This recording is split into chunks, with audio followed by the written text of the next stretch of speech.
আমার লাস্ট ভিডিওতে আসমা নামের এই আপুটি কমেন্ট করেছিল আমি যেন আমার পরবর্তী ভিডিওতে তার নামটা বলি। আমার ভিউয়ার্সরা তো আমার প্রিয় মানুষ, আর যেহেতু একজন প্রিয় মানুষ এমন আবদার করেছে, আবদার তো রাখতেই হয়। হ্যালো আসমা, তোমার বাসা কোথায়? আসসালামু আলাইকুম। গত পর্বেই তো দেখেছিলাম হানিয়ানের মা স্বীকার করে নিয়েছিল যে হানিয়ানের বাবাই পেইদাফুর পালিত সন্তান, যে কারণে ওদের পুরো পরিবারের মৃত্যুদণ্ডের শাস্তি হয়েছিল। আর এই পর্বটা সেখান থেকেই শুরু হয়। হানিয়ানের মা হানিয়ানের থেকে বিদায় নিয়ে সেখান থেকে চলে যায়, আর হানিয়ান মন খারাপ করে রাস্তা দিয়ে হেঁটে বাড়ি ফিরছিল। তখনই ওর সামনে সে প্রথম রূপটা দেখতে পায়, যে সময় হানিয়ান প্রথম শহরে প্রবেশ করেছিল। ওই রূপটা হানিয়ানকে জিজ্ঞাসা করছিল, তুমি আসলে কি চাও? হানিয়ান তখন বলে, আমি শুধুমাত্র একটা বাড়ি চাই। ওই রূপটা জিজ্ঞাসা করে, তুমি কি সেই বাড়ি পেয়েছো? হানিয়ান তখন অদ্ভুতভাবে হাসতে থাকে। এদিকে ইয়ানশি তার পুরো টিম নিয়ে হানিয়ানের বাড়িতে চলে এসেছিল।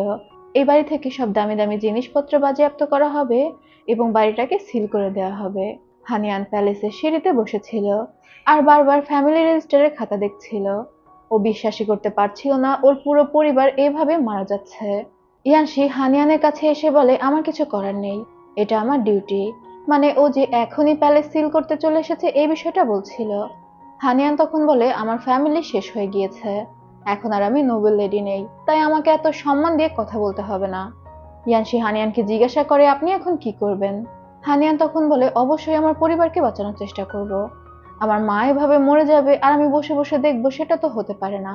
ইয়ানশি তখন বলে, তাদের মৃত্যুদণ্ডের শাস্তি হয়ে গিয়েছে, আপনি কিভাবে তাদেরকে বাঁচাবেন? হানিয়ান বলে, তাদের মৃত্যুদণ্ডের শাস্তি হয়েছে, যেটা আগামীকাল কার্যকর হবে, আর আমার কাছে এখনো একদিন সময় রয়েছে।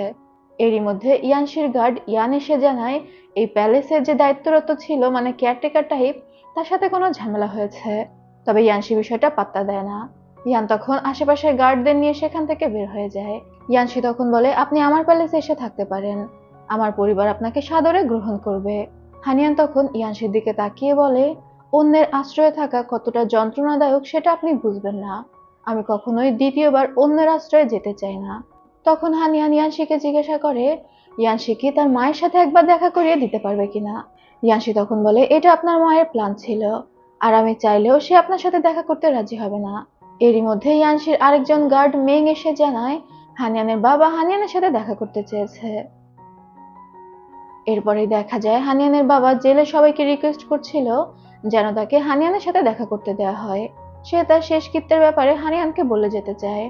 তখন ইয়ানশি হানিয়ানকে নিয়ে সেখানে আসে। হানিয়ানের বাবা ইয়ানশিকে জানায় সে একটু হানিয়ানের সাথে পার্সোনালি কথা বলতে চায়, তবে ইয়ানশি সেই সুযোগটা দেয় না। হানিয়ানের বাবা হানিয়ানের হাত ধরে বলে, এখন আমাদের পুরো পরিবার তোমার উপর নির্ভর করছে, তুমি যে কোনো ভাবে আমাদের বাঁচানোর একটা উপায় বের করো। যেখানে সমস্ত রাস্তা বন্ধ হয়ে যায়, সেখান থেকেই নতুন রাস্তা খুলে যেতে পারে।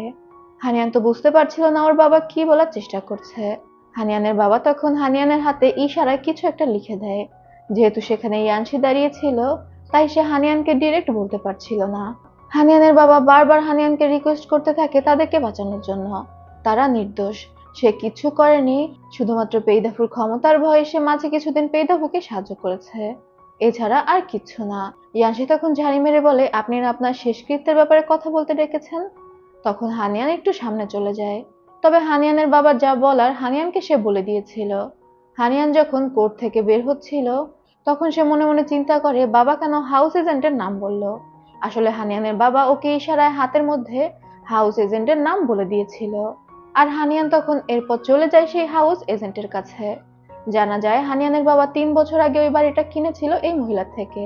তার আগে ডিউক সুনপিং নামে একজনের বাড়ি ছিল। হানিয়ান বুঝতে পেরে যায়, তার মানে তো এই গোপন রাস্তা তার বাবা খোঁড়ায়নি, ডিউক সুনপিং এ খুঁড়িয়েছে। হানিয়ান মনে করে তাহলে হয়তো ডিউক সুনপিং পেইদাফুর পালিত সন্তান হবে, কারণ সেও ইনানের থেকে। হানিয়ান এই হাউস এজেন্টকে ঘুষ দিয়ে ডিউক সুনপিং এর ব্যাপারে অনেক কিছু জেনে নেয়। এই হাউস এজেন্ট জানায় ডিউক সুনপিং বেশ কিছুদিন ধরে মিসিং, তবে তার ওয়াইফ এখনো তার প্যালেসে রয়েছে। হানিয়ান এই এজেন্টের মাধ্যমে ডিউক সুনপিং এর প্যালেসে মেইড হিসেবে চলে যায় এবং সুনপিং এর ওয়াইফের জন্য চা নিয়ে গিয়ে ইচ্ছা করে তার গায়ে ফেলে দেয়। রুমাল দিয়ে মোছার বাহানায় দেখতে পায় সুনপিং এর ওয়াইফের গায়ে হাতে পায়ে অনেক দাগ, মানে অত্যাচারের দাগ আর কি। হানিয়ান তখন সুনপিং এর ওয়াইফকে চেপে ধরে সুনপিং কোথায় এটা জিজ্ঞাসা করার জন্য। হানিয়ান নিজের পরিচয় দেয় যে সে সুনপিং এর ভাতিজি, আর তাদের সন্দেহ যে সুনপিং এর ওয়াইফ সুনপিং কে মেরে ফেলেছে। সুনপিং এর ওয়াইফ তখন জানায়, আমি চাই ওই মনস্টারটা আর কখনো ফিরে না আসুক। বিয়ের পর 2 বছর তো আমাদের সম্পর্ক বেশ ভালো ছিল, কিন্তু তৃতীয় বছর থেকে ও পুরো মনস্টার হয়ে গিয়েছিল। আমাকে প্রচন্ড অত্যাচার করতো আর ঘরের মধ্যে বন্দি করে রাখতো। হানিয়ান সুনপিং এর ওয়াইফকে দোষ দেয় সুনপিং কে মেরে ফেলার জন্য। সুনপিং এর ওয়াইফ তখন বলে, আমাকে এগুলো বলে লাভ কি। সে একটা বারের ঠিকানা দিয়ে দেয় যেখানে একটা মহিলা ছিল, তার কাছে সুনপিং সবসময় যেত। হয়তো সে জানতে পারে যে সুনপিং কোথায় গিয়েছে।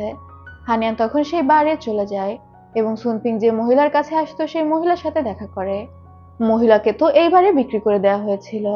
হানিয়ান এই মহিলার কন্ট্রাক্ট কিনে নিয়েছিল এবং ওই মহিলাকে জানায় সে যদি সত্যি সত্যি বলে দেয় তাহলে হানিয়ান তাকে মুক্ত করে দিবে। যে কারণে মহিলা সুনপিং এর ব্যাপারে অনেক তথ্যই দিয়ে দেয়, যেমন সুনপিং এর কিডনির সমস্যা ছিল। সেই মহিলার সাথে তো থাকতো কিন্তু কখনো তার সাথে রাত কাটায়নি, শুধু ড্রিঙ্ক করতো আর ঘুমিয়ে যেত। হানিয়ান বুঝতে পারে না এই ইনফরমেশন দিয়ে তার কি বা লাভ হবে, তবে সে এটা খুব ভালো করেই জানে যে কোনোভাবে তাকে একদিনের মধ্যে সুনপিংকে খুঁজে বের করতে হবে। হানিয়ান যখন সেখান থেকে চলে যাচ্ছিল, এইবারের মহিলা খুশি হয়ে বলে ওঠে, তুমি তো জুডিশিয়াল রিভিউ এর অফিসারদের থেকে ভালো। এটা শুনে হানিয়ান চমকে যায়। জুডিশিয়াল রিভিউ এর অফিসার মানে হচ্ছে ইয়ানশি। ইয়ানশির সাথে এই মহিলার কি সম্পর্ক? এই মহিলা তখন জানায় সুনপিং যেদিন মিসিং হলো তার কয়েকদিন আগে ইয়ানশি তার কাছে এসেছিল সুনপিং এর ব্যাপারে খোঁজ খবর নেওয়ার জন্য, আর তারপরেই সুনপিং হঠাৎ করে মিসিং হয়ে যায়। এরপরে আমাদের ইয়ানশিকে দেখানো হয় মেং এতক্ষণ পর্যন্ত হানিয়ানকে ফলো করেছে, আর হানিয়ান যেখানে যেখানে গিয়েছে সমস্ত খোঁজ খবর ইয়ানশিকে দিচ্ছিল। ইয়ানশি মেং এর কথা শুনে বলে, তার মানে মিস হানিয়ান এখন আসবে আমাকে দোষ দেওয়ার জন্য, বলবে যে আমি সুনপিংকে গায়েব করেছি। বলতে না বলতে সেখানে হানিয়ান চলে আসে। তবে সে প্রথমে বাইরে বসে লিন্দির সাথে খেলছিল। যখন ইয়ানশি সেখানে বের হয়ে হানিয়ানকে জিজ্ঞাসা করে হানিয়ান এখানে কেন এসেছে, হানিয়ান তখন জানায় তার ইয়ানশির সাথে কথা আছে। লিনজি হুট করেই ইয়ানশির কাছ থেকে তার ব্যাট চেয়ে নেয় খেলার জন্য। ইয়ানশি কিছু মনে না করে লিনজির আবদার পূরণ করে আর তারপর ভিতরে গিয়ে বসে হানিয়ানের সাথে কথা বলতে। হানিয়ান ইয়ানশিকে বলে, আপনি তো বলেছিলেন আমার যদি যাওয়ার কোনো জায়গা না থাকে তাহলে আপনার প্যালেসে থাকতে পারি। আমি কি সত্যিই থাকতে পারি নাকি আপনি মজা করেছেন? ইয়ানশি তো আকাশ থেকে পড়ছিল, মানে হানিয়ান কি সত্যি থাকার কথা বলতে এই প্যালেসে এসেছে? ও তখন বলে, একদমই না, আমি মজা করিনি, আপনি চাইলেই আমার প্যালেসে থাকতে পারেন। হানিয়ান তখন জানায় তার প্রচন্ড ক্ষুধা লেগেছে। ইয়ানশি একজন মেইডকে ডেকে হানিয়ানকে খাবার দিতে বলে আর হানিয়ানকে যেতে বলে খাবার ঘরের দিকে। তবে হানিয়ান বাইরের দিকে যাচ্ছিল। ইয়ানশি হানিয়ানকে ডাক দেয় আর হানিয়ান মেং এর উপর পড়ে যায়। ইয়ানশি বলে, খাবার ঘরটা ওই দিকে না, অন্যদিকে। হানিয়ান তখন বলে, আমি তো প্যালেসে খুব একটা পরিচিত না, তাই আমি চিনতে পারিনি। এটা বলে ও অন্যদিকে চলে যায়। তবে তখন ইয়ানশির মনে হয় হানিয়ান হয়তো বাইরের দিকে যাচ্ছিল লিনজির কাছ থেকে ইয়ানশির ব্যাজ চুরি করার জন্য। আরো দ্রুত যায় লিনজির কাছে এটা দেখতে যে ওর ব্যাজটা আছে কিনা। দেখতে পায় লিনজি তো ওর ব্যাজ নিয়েই খেলছে। ইয়ানশি তখন মেইডকে ডেকে জিজ্ঞাসা করে হানিয়ানকে খাবার দেওয়া হয়েছে। মেইড তখন জানায় হানিয়ান তো তাড়াহুড়ো করে পেছনের দরজা দিয়ে বের হয়ে গিয়েছে। তখনই ওরা খেয়াল করে হানিয়ান মেং এর ব্যাজটা নিয়ে গিয়েছে। ইয়ানশি তো নিজের ব্যাজ নিয়ে ভয় পাচ্ছিল। এদিকে হানিয়ান চলে এসেছিল কোর্টের সামনে। হানিয়ান ইয়ানের কাছে এসে বলে মেং আর ইয়ানশি বিপদে পড়েছে। তারা গিয়েছিল ডিউক সুনপিংকে জিজ্ঞাসাবাদ করতে, কিন্তু সেখানে কিছু ডাকাত তাদের উপর আক্রমণ করে দিয়েছে। দ্রুত চলো, তোমাকে ডেকেছে তাদের সাহায্য করার জন্য। ইয়ান তো প্রথমে হানিয়ানের কথা বিশ্বাস করতে চাইছিল না। হানিয়ান তখন মেং এর ব্যাজ দেখিয়ে বলে টোকেন হিসেবে মেং এটা পাঠিয়ে দিয়েছে। ইয়ান তখন হানিয়ানকে নিয়ে বেরিয়ে পড়ে ডিউক সুনপিং এর উদ্দেশ্যে। এদিকে ইয়ানশি আর মেং কোর্টের সামনে এসে জানতে পারে হানিয়ান ইয়ানকে নিয়ে দক্ষিণের দিকে রওনা দিয়েছে। ওরা তখন দ্রুত সেদিকে যেতে থাকে, কারণ ইয়ানশি বুঝতে পেরেছিল যে হানিয়ান ইয়ানকে ফাঁসিয়ে সুনপিং এর উদ্দেশ্যে রওনা হয়েছে। ইয়ান আর হানিয়ান জঙ্গল পেরিয়ে একটা বাড়ির কাছে চলে আসে। তবে ইয়ান সেখানে এসে দেখতে পায় সেখানে তো কেউই নেই। হানিয়ান দৌড়ে ভিতরে যেতে চাইলে ইয়ান তাকে আটকায়। এবার ইয়ানের একটু সন্দেহ হয়। তখনই সেখানে ইয়ানশি আর মেং চলে আসে। ইয়ানশি মেং আর ইয়ানকে সেখান থেকে চলে যেতে বলে। এরপরে দেখা যায় ইয়ানশি আর হানিয়ান ঘরের ভিতরে বসে কথা বলছে। ইয়ানশি হানিয়ানকে চা দেয় খাওয়ার জন্য, তবে হানিয়ান একদমই চা খাওয়ার মুডে ছিল না। সে খুব শান্তভাবে ইয়ানশিকে বলে, তুমি আগে থেকে সবকিছুই জানতে, তুমি গিয়েছিলে দানঝৌতে। প্রথমত এমন মনে হচ্ছিল যে তুমি আমার পালিত বাবা মায়ের কেস নিয়ে ইনভেস্টিগেশন করতে গিয়েছো, কিন্তু তুমি আসলে গিয়েছিলে পেইদাফুর কেসের ইনভেস্টিগেশন করতে। সেখানেই তুমি সাক্ষী জোগাড় করে রেখে এসেছিলে যে জানতো পেইদাফুর পালিত সন্তানকে। যখন তুমি জানতে পারলে আমার মা আমার বাবাকে পেইদাফুর সন্তান হিসেবে চিহ্নিত করতে চাচ্ছে, তখন তুমি সেই সাক্ষীর মাধ্যমে মিনিস্টার আনকে চিঠি পাঠালে। তাদের কাছে ইচ্ছা করে সাক্ষীকে তুলে দিলে যাতে তারা তাদের প্ল্যানে সাকসেস হতে পারে। ইয়ানশি চুপচাপ সবকিছু শুনছিল। হানিয়ান ইয়ানশিকে বলে, এমনটা মনে হচ্ছে আমার মা এই সবকিছু করেছে, কিন্তু মূলত তুমি সবাইকে ম্যানিপুলেট করেছো এগুলো করার জন্য। সবকিছুর পেছনে তুমি। ইয়ানশি মুচকি হেসে বলে, আমি এমনটা কেন করব?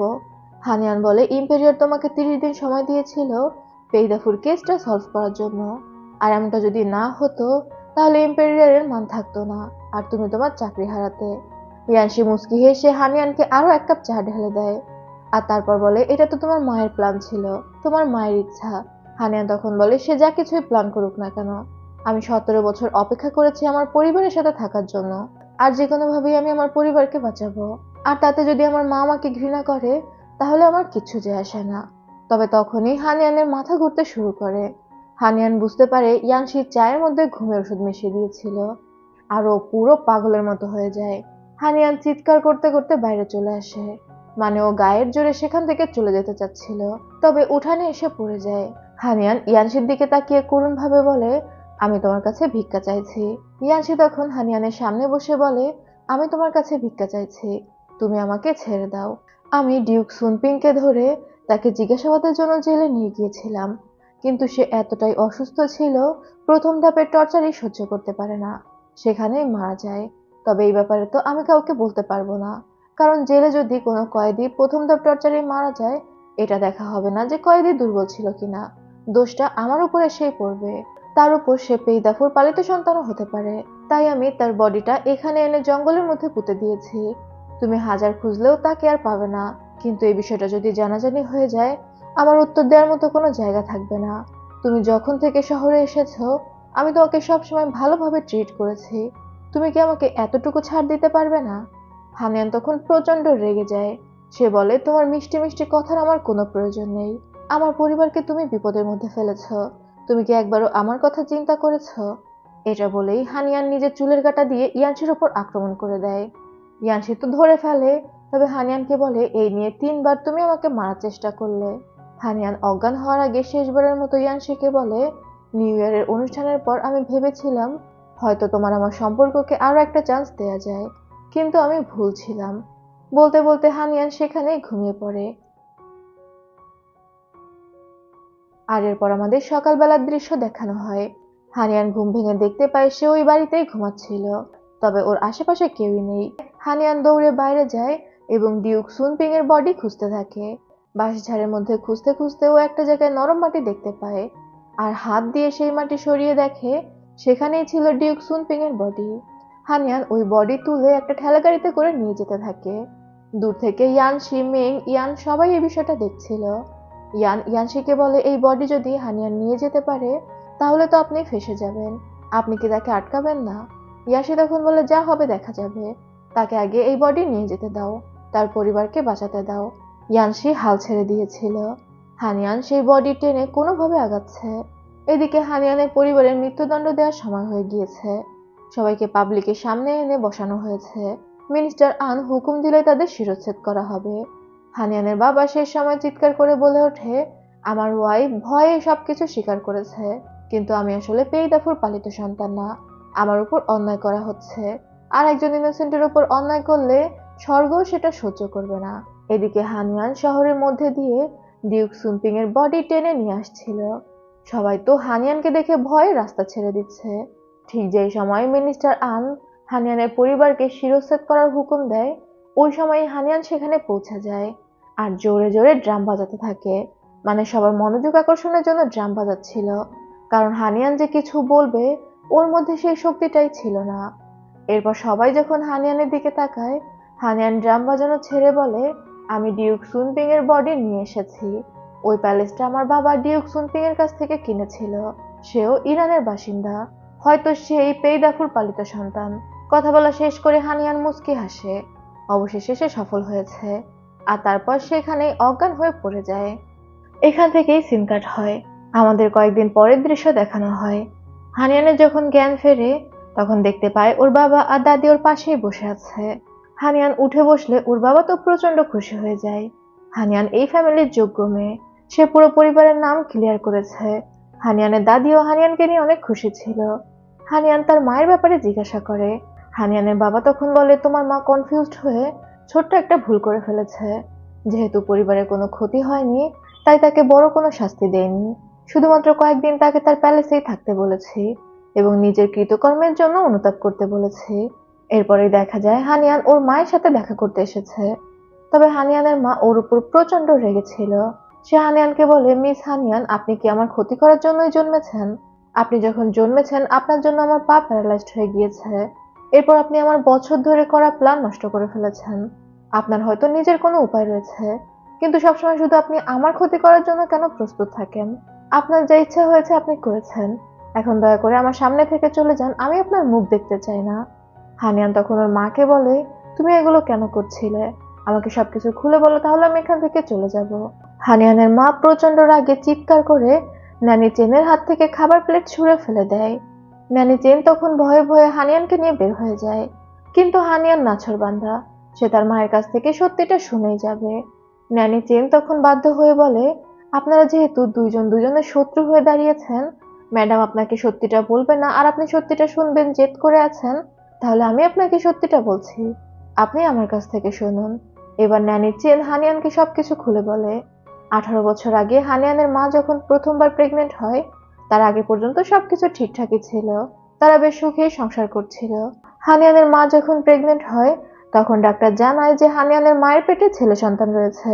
স্বাভাবিকভাবেই এই খবরে সবাই অনেক খুশি ছিল, কিন্তু খুশি ছিল না হানিয়ানের মা। সে চাইতো একটা মেয়ে হোক। মেয়েরা মায়ের বেশি আপন হয়, মায়ের দুঃখ বুঝতে পারে। যা হোক, ভালো মতোই বেশ কয়েক মাস কেটে যায়। তবে হানিয়ানের জন্মের কিছুদিন আগে হুট করেই হানিয়ানের দাদা অসুস্থ হয়ে পড়ে। অনেক ডাক্তার কবিরাজ দেখিয়েও হানিয়ানের দাদার কোনো উন্নতি হচ্ছিল না। এমনিতে তার স্বাস্থ্য বেশ ভালোই ছিল, সে একজন স্বাস্থ্য সচেতন মানুষ। তারপরেও হুট করে এমন অসুস্থতা কেউই কিছু বুঝতে পারছিল না। তখন রুইন হানিয়ানের বাবাকে বলে, যেহেতু ডাক্তার দেখিয়ে কোনো লাভ হচ্ছে না, আমার পরিচিত একজন গণক আছে, তাকে একবার আনা যাক। হানিয়ানের বাবা তাতেই রাজি হয়ে যায়। আর হানিয়ানের যেদিন জন্ম হয়, সেদিনই অদ্ভুতভাবে হানিয়ানের দাদা মারা যায়। রুইন তার পরিচিত গণককে নিয়ে আসে, যে গণনা করে জানায় হানিয়ান হচ্ছে ইভিল স্পিরিট নিয়ে জন্মেছে, আর তার ইভিল স্পিরিটের কারণেই হানিয়ানের দাদা মারা গিয়েছে। হানিয়ানের ইভিল স্পিরিটকে যদি তাড়ানো না হয়, সেক্ষেত্রে পুরো বাড়ি ছারখার হয়ে যাবে।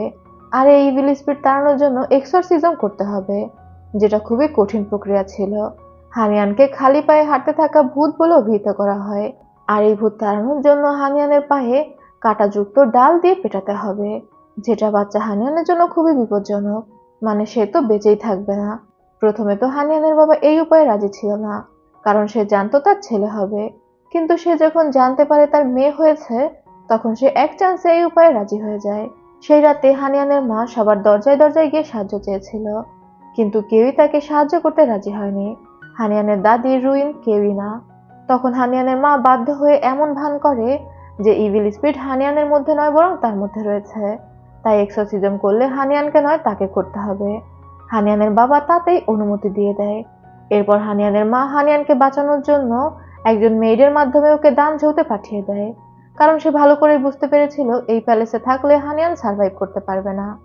আর এরপরে শুরু হয় হানিয়ানের মায়ের এক্সরসিজম, যেটা বাচ্চা হানিয়ানকে করার কথা ছিল।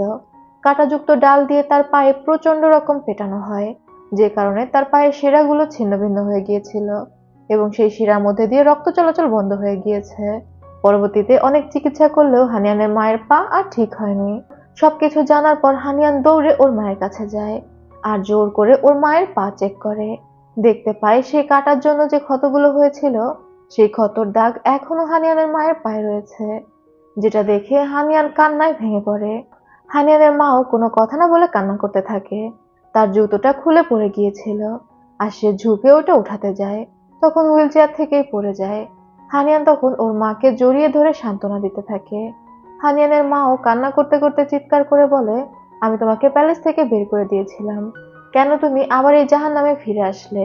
আমি আমার সমস্ত ঘৃণা লুকিয়ে সারা জীবন এই জাহান্নামের মধ্যেই থেকে গিয়েছি, তুমি কেন সেই ভুলটাই করলে? হানিয়ান ওর মাকে জড়িয়ে ধরে কান্না করতে থাকে আর বলতে থাকে, তুমি শান্ত হও। হানিয়ানের মা আরো বলে সিয়াং মানে হানিয়ানের বাবা এমন ভান করে থাকে যে সে ভাজা মাছটা উল্টে খেতে জানে না, কিন্তু হানিয়ানের মা জানে সবকিছুর জন্য সে দায়ী। এমনকি হানিয়ানের দাদাকে সেই মেরেছিল। ইয়াং বয়সে হানিয়ানের বাবার সাপোর্ট ছিল পেইদাফু। তার ক্ষমতায় হানিয়ানের বাবা হানিয়ানের মায়ের পুরো পরিবারকে ধ্বংস করে দিয়েছে। যখন হানিয়ানের মা আর মিনিস্টার আনের বিয়ের কথা ছিল, হানিয়ানের মাকে বিয়ে করার জন্য হানিয়ানের নানাকে কিন্তু ওর বাবাই ফাঁসিয়েছিল। হানিয়ানের দাদাকে পয়জন দেওয়ার পেছনেও ছিল হানিয়ানের বাবার হাত। এমনকি হানিয়ানের মায়ের এই পঙ্গুত্বের পেছনেও হানিয়ানের বাবা রয়েছে। হানিয়ানের বাবা নিজের স্বার্থ উদ্ধার করেছে, হানিয়ানের মাকে দুর্বল করে নিজের কাছেই রেখে দিয়েছে। বলতে পারেন এটা এক ধরনের জেদ, কারণ হানিয়ানের মা তো মিনিস্টার আনকে পছন্দ করত, হানিয়ানের বাবাকে পছন্দ করত না। বুঝতে পারছেন হানিয়ানের বাবা কত বড় হিটলার, কিন্তু দেখলে মনে হয় ভাজা মাছটা উল্টে খেতে পারে না। হানিয়ান ওর মাকে জড়িয়ে ধরে বলে, তুমি তোমার সারা জীবন নষ্ট করে ফেলেছ নিজের মধ্যে ঘৃণা পুষে রেখে। কি দরকার ছিল একজন খারাপ মানুষের জন্য নিজের জীবনটা নষ্ট করার? তুমি এগুলো ভুলে গিয়ে স্বাভাবিক জীবনে ফিরে এসো, আমি সবকিছু ঠিক করে দিব। হানিয়ানের মা কোনো কথা না বলে ওকে জড়িয়ে ধরে প্রচন্ড কান্নাকাটি করতে থাকে। তবে হানিয়ানের বেশ ভালো লাগে, এতদিনে প্রথমবারের মতো ওর মাকে জড়িয়ে ধরতে পেরেছে। পরবর্তী সিনে দেখা যায় হানিয়ানকে কোর্টে ডেকে পাঠানো হয়েছে ডিউক সুনপিং এর বডি সে কোথায় পেয়েছে এই ব্যাপারে জিজ্ঞাসাবাদ করার জন্য। হানিয়ান তখন জানায় সে তার বাবার কথা মতো সুনপিংকে খুঁজে বেড়াচ্ছিল, কারণ তার বাবা বলেছিল যে সে ওই বাড়িটা সুনপিং এর থেকে কিনেছে। তবে সে যখন সুনপিংকে খোঁজাখুঁজি করছিল, কেউ একজন তাকে কিডন্যাপ করে নেয়, হয়তো তাকে চুপ করানোর জন্যই, যাতে করে আসল সত্যটা কখনো সামনে না আসে। তাকে কিডন্যাপ করে একটা পরিত্যক্ত বাড়িতে রাখা হয়, আর সেখানেই সে সুনপিং এর বডি খুঁজে পেয়েছে। কোনোভাবে সে তার বুদ্ধিকে কাজে লাগিয়ে সুনপিং এর বডি নিয়ে সেখান থেকে পালিয়ে এসেছে। প্রধান জজ তখন জিজ্ঞাসা করে সে কি ওই লোকদের চেহারা দেখেছে কিনা যারা হানিয়ানকে কিডন্যাপ করেছিল। হানিয়ান তখন জানায় যে সে অজ্ঞান হয়ে গিয়েছিল, তাই কারো চেহারাই দেখতে পায়নি। প্রধান জজ আরো জিজ্ঞাসা করে সুনপিং এর বডিতে জুডিশিয়াল রিভিউ এর টর্চারের চিহ্ন পাওয়া গিয়েছে, এবং ইয়ান সে স্বীকার করেছে সুনপিংকে জিজ্ঞাসাবাদের জন্য আনা হয়েছিল। হানিয়ান এই ব্যাপারে কিছু জানে কিনা? হানিয়ান তখন জানায় সে ইয়ানসের কোনো ব্যাপারে কিছুই জানে না, যতটুকু জানে ততটুকু সে বলে দিয়েছে। পরবর্তী সিনে দেখা যায় হানিয়ান তার বাবার সাথে অ্যানসেস্ট্রাল হলে দাঁড়িয়ে আছে। হানিয়ানের বাবা হানিয়ানকে নিয়ে তাদের পূর্বপুরুষদের উদ্দেশ্যে সম্মান জানাতে এসেছে। এখানে হানিয়ান তার বাবাকে জিজ্ঞাসা করে, বাবা তুমি জেলে কিছু কথা বলেছিলে বের হয়ে আমাকে সবকিছু খুলে বলবে পেইদাফুর ছেলের ব্যাপারে, তুমি সেই ব্যাপারে কি জানো? কিন্তু হানিয়ানের বাবা পুরোই চোখ উল্টে দেয়। সে জানায় সে জেলে হানিয়ানকে এমন কিছু বলেইনি, পেইদাফু সম্পর্কে সে কিছু জানেই না। হানিয়ান তখন আর কি বলবে? ওর বাবাকে বলে, আমি যে ফ্যামিলির নাম ক্লিয়ার করলাম এটার জন্য তো আমার একটা পুরস্কার পাওয়া উচিত। ওর বাবা জিজ্ঞাসা করে তুমি কি চাও? হানিয়ান তখন বলে, আমি তো প্রমাণ করে দিয়েছি আমি এই ফ্যামিলির যোগ্য মেয়ে, তাহলে ফ্যামিলির দায়িত্ব আমার হাতে দিয়ে দাও। হানিয়ানের বাবা তো একদমই রাজি হচ্ছিল না, তবে সে যে রাজি না এটা তো আর ডিরেক্ট বলতে পারে না। সে বলছিল ইম্পেরিয়াল এক্সামের কিছু কাজ নিয়ে লাইব্রেরিতে সে অনেক ব্যস্ত থাকবে, কিছু স্কলাররা আসবে পড়াশোনার জন্য, তাদের নিয়ে বেশ কিছুদিন ব্যস্ত থাকার কারণে তার সময় হবে না। হানিয়ানকে যদি এই ফ্যামিলির দায়িত্ব দিতে হয় তাহলে একটা রিচুয়ালের মাধ্যমে হানিয়ানকে এই ফ্যামিলির মেয়ে হিসেবে আগে গ্রহণ করতে হবে, যেহেতু রেজিস্টার অনুযায়ী হানিয়ান এই ফ্যামিলির মেয়ে ছিল না, আর ওই রিচুয়াল করার সময় ওর বাবার হবে না। হানিয়ান তখন বলে, কোনো বিষয় না, তুমি মায়ের উপর এটার দায়িত্ব দিয়ে দাও। এখন তো আর হানিয়ানের বাবার কিছু বলার থাকে না। সে লাইব্রেরির কাজ নিয়ে যদিও ব্যস্ত ছিল, তবে হানিয়ানের মা পুরো রিচুয়ালের বিষয়টা সামলে নেয়। আনুষ্ঠানিকভাবে হানিয়ানকে এই পরিবারের মেয়ে হিসেবে গ্রহণ করা হয় এবং তাকে পরিবারের দায়িত্ব দেয়া হয়। হানিয়ানের মা আর হানিয়ান দুজনেই বেশ খুশি ছিল। রিচুয়াল শেষে একজন মেয়েড জানায় প্যালেস থেকে হানিয়ানের জন্য গিফট এসেছে। নোবেল কনসোর্ট মিয়াও হানিয়ানকে গিফট পাঠিয়েছে। এখানে হানিয়ান জানতে পারে নোবেল কনসোর্ট মিয়াও এবং তার মা ইয়াং সময়ে বেশ ভালো বান্ধবী ছিল। পরবর্তীতে বিয়ের পরে দুজন আলাদা হয়ে গিয়েছে এবং বহু বছর দুজনের কথাবার্তা দেখা সাক্ষাৎ সবই বন্ধ। রিচুয়াল শেষে হানিয়ান ওর মাকে নিয়ে বের হয়ে আসে। তখন ওদের সাথে মিনিস্টার আনের দেখা হয়, আর মিনিস্টার আনের থেকে হানিয়ানের মা জানতে পারে মিনিস্টার আনকে বরখাস্ত করা হয়েছে। শুধুমাত্র মিনিস্টার আন না, ইয়ানশিকেও বরখাস্ত করা হয়েছিল সুনপিং এর উপর টর্চার করার জন্য, আর এই বিষয়টা গোপন রাখার জন্য।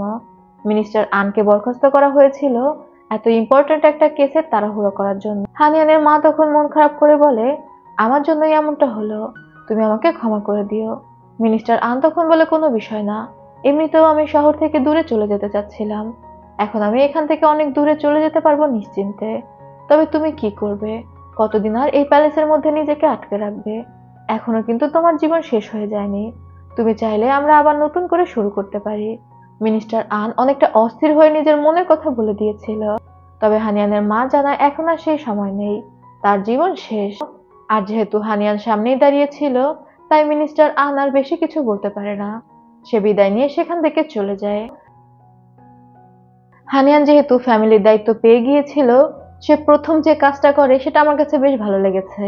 সে ন্যানি তাওকে রুইনের কাছ থেকে নিয়ে ওর মায়ের প্যালেসে কাজে লাগিয়ে দেয়, ন্যানি চেনের আন্ডারে। ন্যানি তাও কিন্তু ওর মা এবং ন্যানি চেনের সাথে অনেক খারাপ ব্যবহার করেছিল। এবার নিশ্চয়ই সেটার প্রতিশোধ নিবে ন্যানি চেন।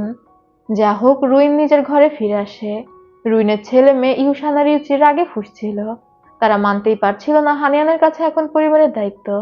বুঝুন কত বড় অকৃতজ্ঞ, ওদেরই কিন্তু জীবন বাঁচালো হানিয়ান। তবে ইউসান বেশি হিংসা করছিল, ও হানিয়ানকে সহ্যই করতে পারছিল না। রুইন তখন বলে এখন হানিয়ানের কাছে সমস্ত ক্ষমতা, এমনকি শহরের সবাই হানিয়ানের প্রশংসা করছে। নিজের পরিবারের জীবন বাঁচাতে হানিয়ান যে সাহসিকতার পরিচয় দিয়েছে, সেটা কয়জন মেয়েই বা দিতে পারে। তাই এখন তাকে একটু সহ্য করতে হবে। তবে ইউসান কোনোভাবেই এটা মেনে নিতে পারছিল না। এরপরেই দেখা যায় হানিয়ান বসে হিসাব করছে। তখনই একজন মেইড ওর কাছে একটা ইনভিটেশন কার্ড নিয়ে আসে। কোনো একটা নোবেল লেডি হানিয়ানকে ইনভাইট করেছে ল্যান্টেন ফেস্টিভ্যালের জন্য। হানিয়ানও চিন্তা করে যে সে এবার ল্যান্টেন ফেস্টিভ্যালে যাবে। তবে তার আগে তার ইয়ানশির সাথে কথা বলতে হবে। এদিকে ইয়ানশি যেহেতু সাসপেন্ড হয়ে গিয়েছিল, সে বাড়িতে বসে লিনজির সাথে খেলা করছিল। তখনই ইয়ানশির কাছে হানিয়ানের চিঠি আসে। হানিয়ান ইয়ানশির সাথে দেখা করতে চেয়েছে। আর ইয়ানশি কোনো কিছু চিন্তা ভাবনা না করে হানিয়ানের সাথে দেখা করতে চলে যায়। গিয়ে জিজ্ঞাসা করে, কি ব্যাপার মিস হানিয়ান, আপনি আমার সাথে দেখা করার জন্য এত অস্থির হয়ে গিয়েছেন কেন? হানিয়ান তখন বলে, এখনো আমরা একসাথে কাজ করতে পারি, আর একসাথে কাজ করার জন্য আমার তোমার সাহায্য প্রয়োজন। হানিয়ান কেন যে ইয়ানশির কাছে আসলো এই বিষয়টা জানানো হয় না। এরপরে হানিয়ান চলে যায় ওর মায়ের কাছে। ওর মাকে ইনভিটেশন কার্ডটা দেখায়। হানিয়ান চাচ্ছিল ওর মা ওর সাথে ল্যান্টেন ফেস্টিভ্যালে যাক, তবে হানিয়ানের মা জানিয়ে দেয় যে সে যাবে না। হানিয়ান যখন ওর মাকে জোর করতে থাকে, তখন হানিয়ানের মা বলে, আমি গত 17 বছরে কখনোই এখান থেকে বের হইনি। তুমি সুস্থ, কিন্তু আমি তো আর সুস্থ না। আমার এই পঙ্গুত্ব নিয়ে মানুষ কথা বলবে, যেটা আমি একদমই শুনতে চাই না। তার উপর কিছুদিন আগে আমি আমার হাজবেন্ডের উপর দোষ দিয়েছিলাম। সবকিছু নিয়ে একটা গুজব তো ছড়িয়ে আছেই, সবাই আমাকে নিয়ে মজা নিবে। হানিয়ান তখন বলে, গুজবের ভয়ে ঘরে বসে থেকে লাভ কি? এটা তো একটা ভালো সুযোগ গুজবগুলোর উত্তর দেয়া। আর তাছাড়া তুমি গত 17 বছরে বের হওনি, এখন যদি তুমি একটু বাইরে যাও তোমারও ভালো লাগবে। হানিয়ানের মা তখন বলে, তুমি ন্যানি তাওকে আমার প্যালেসে এনে রেখে দিয়েছো, সে তো আমার প্রতি লয়াল না, কোনো না কোনো ঝামেলা পাকাতেই থাকবে। হানিয়ান তখন বলে, আমি তো এই বিষয়টার জন্যই ওকে এখানে এনেছি। আমি দেখতে চাচ্ছিলাম রুইন এরপরে কি চাল চালে। আর রুইন যদি কিছু করে, অবশ্যই নানি তাওয়ের সাথে যোগাযোগ করবে। আমি নানি চেনকে বলে দিয়েছি নানি তাওয়ের উপর নজর রাখতে। এরপরে দেখা যায় নানি চেন নানি তাওকে পিছু করতে করতে ইউশানের কাছে চলে যায়। ইউশান নানি তাওকে একটা রুমাল দেয়, তবে কি বলছিল সেটা নানি চেন শুনতে পায় না। এরপর আমাদের অনুষ্ঠানের দৃশ্য দেখানো হয়। বেশ জমজমাটি অনুষ্ঠান। ইয়ানশি হানিয়ানের আগেই সেখানে পৌঁছে যায়। তখন সবাই ইয়ানশিকে দেখে কানাঘুষা করতে থাকে। ইয়ানশি হয়তো তার জন্য নতুন একটা বউ খুঁজতে এসেছে। তবে ইয়ানশি বিষয়টা পাত্তা না দিয়ে ভিতরে চলে যায়। একটু পরে সেখানে হানিয়ান আসে ওর মাকে নিয়ে। হানিয়ানের মাকে যখন বের করা হয়, সেখানকার কিছু মেয়েরা কানাঘুষা করতে থাকে, আরে এটা সেই মহিলা না যে তার স্বামীর উপর মিথ্যা অপবাদ দিয়েছিল, পুরো পরিবারকে তো প্রায় মারতেই বসেছিল। তখন হানিয়ান এগিয়ে এসে বলে, যখন সমস্ত নোবেল ফ্যামিলিদের হলে আটকে রাখা হয়েছিল এবং একে একে ধরে ধরে মেরে ফেলা হচ্ছিল, তখন আমার মা সবাইকে বাঁচানোর জন্য আমাদের নিজেদের ফ্যামিলির উপর বিপদ ডেকে এনেছে, যাতে করে তাদের জীবনের জন্য একটু সময় পাওয়া যায়। আমার মা দয়াশীল বলেই তো এমনটা করেছে। ওই সকল মেয়েরা তখন মুখ কালো করে ভিতরের দিকে ঢুকে যায়। এরপর যখন হানিয়ানের মাকে নিয়ে হানিয়ান ভিতরে যেতে চায়, দেখতে পায় সেখানে তো সিঁড়ি আছে, হুইল চেয়ার নিয়ে যাওয়া সম্ভব না। হানিয়ান সেখানে একটা লজ্জাজনক পরিস্থিতিতে পড়ে যাচ্ছিল। তবে তখনই দুইজন ওয়েটার একটা কাঠ নিয়ে দৌড়ে আসে হানিয়ানের মায়ের হুইল চেয়ার তোলার জন্য, যেটার ব্যবস্থা করেছিল ইয়ানশি। আর এটা দেখে হানিয়ানের তো বেশ ভালো লাগে। এরপর ওরা সবাই ভিতরে যায়, ঘুরে ঘুরে সবকিছু দেখছিল। পেছনে হানিয়ান আর ইয়ানশি একসাথে হাঁটছিল। হানিয়ান ইয়ানশিকে বলে সে আসবে তো। ইয়ানশি তখন বলে 50% চান্স আছে। হানিয়ান অবাক হয়ে বলে 50%? ইয়ানশি তখন বলে আমি একজন সাসপেন্ডেড অফিসার, 50% যে চান্স বলেছি এটাই তো অনেক কিছু, তাই না? এটা বলে ইয়ানশি হানিয়ানের থেকে বিদায় নিয়ে সেখান থেকে চলে যায়। তবে ওরা কার আসার কথা বলছিল সেটা বোঝা যায় না। এরপরে হানিয়ান যখন ওর মাকে নিয়ে ভিতরে যায়, সেখানে আমরা জিয়াকি নামে একটা মেয়েকে দেখতে পাই। ও ছিল কাউন্সিলরের মেয়ে। সে এসে হানিয়ানকে বলে, আরে আপনিই তো সেই সাহসী মেয়ে যে নিজের পরিবারকে বাঁচানোর জন্য একটা পুরুষ মানুষের কাছাকাছি গিয়েছেন, নিজের রিপুটেশনের কথা চিন্তা না করে। ওপস, আমি ভুল বলে ফেলেছি, ওটা তো পুরুষ মানুষ না, পুরুষ মানুষের মৃতদেহ। হানিয়ানকে নিয়ে মজা নিচ্ছিল। হানিয়ানের মা তখন মুচকি হেসে বলে, যদিও হানিয়ান অনেক সাহসিকতার পরিচয় দিয়েছে, কিন্তু এত প্রশংসা করার কিছু নেই। হানিয়ান আমাদের পরিবারের সবার জীবন বাঁচিয়েছে। সে একজন প্রিন্সেসের উদাহরণ টেনে বলে, প্রিন্সেস যদি তার বাবার পক্ষে যুদ্ধের ময়দানে না নামতো তাহলে হয়তো রাজ্যটাই দাঁড়িয়ে থাকতো না। তাই এমন যুগে যুগে বহু মেয়েরা আছে যারা পরিবারের জন্য নিজের রেপুটেশনের কথা চিন্তা করে না। আর আমার হানিয়ান তেমনই একটা সাহসী মেয়ে। ওর মতো একটা মেয়ে পেয়ে আমাদের পরিবার ধন্য। তখন তো জিয়াকির মুখ বন্ধ হয়ে যায়। সে হানিয়ানকে বলে, শুনেছি আপনি অনেক ট্যালেন্টেড, তাহলে চলুন কিছু ধাঁধা সলভ করা যাক। এই অনুষ্ঠানের মোড়ে মোড়ে কিছু কাগজ ঝুলানো ছিল, ধাঁধা লিখে লিখে। হানিয়ানকে সেগুলোই সলভ করার জন্য বলা হয়, আর হানিয়ান সহজেই সবকিছু সলভ করে দিচ্ছিল। দূর থেকে ওয়েন সেন এই বিষয়গুলো খেয়াল করে। ও আস্তে আস্তে হানিয়ানকে পছন্দ করতে শুরু করেছে। তবে হানিয়ান তো আর এই বিষয়ে খেয়াল করেনি। এরপর আমরা কিছু মাঝবয়সী মহিলাদের দেখতে পাই যারা একসাথে বসে আড্ডা দিচ্ছে। একজন দৌড়ে এসে মিসেস তান নামে একটা মহিলাকে খবর দেয় হানিয়ানের মা মানে ওয়েন সেখানে এসেছে। সবাই তো এটা শুনে অবাক হয়ে যায়। তারা গত 17 বছরে ওয়েনকে বাইরে আসতে দেখেনি। তবে ওয়েন যেহেতু ইয়াং সময় অনেক ট্যালেন্টেড মেয়ে ছিল, এই মহিলা সেই সময় থেকেই ওয়েনকে হিংসা করত। এরপর আমরা হানিয়ানের মাকে দেখতে পাই সে নিজের মতো ঘুরে ঘুরে দেখছিল ন্যানি চেনের সাথে। তখনই সেখানে জিয়াকি আসে। জিয়াকি এখানে একটা ধাঁধা পড়ে শোনায়, যেটার উত্তর ছিল খোঁড়া। হানিয়ানকে বলে সেটার উত্তর দেওয়ার জন্য। হানিয়ান তো জানতো উত্তরটা কি, তবে ওর মায়ের সামনে বলতে চাচ্ছিল না, ওর মা এটা শুনলে কষ্ট পাবে। পাশে দাঁড়িয়ে ইউশান হাসছিল। আসলে ইউশানই জিয়াকিকে নিয়ে এসেছিল হানিয়ানকে অপমান করার জন্য। সবাই এই বিষয়টা নিয়ে মুখ টিপে টিপে হাসতে থাকে। হানিয়ানের মা তখন বলে এই ধাঁধার উত্তর হচ্ছে খোঁড়া। সবাই তখন হেসে ফেলে। হানিয়ানের মা জিয়াকিকে বলে, তাহলে তোমাকেও আমি একটা ধাঁধা জিজ্ঞাসা করছি, তুমি তার উত্তর দাও। সে একটা ধাঁধা জিজ্ঞাসা করে যেটার মানে এমনটা ছিল যে চেহারা অনেক সুন্দর কিন্তু হৃদয়ের দিক থেকে কালো।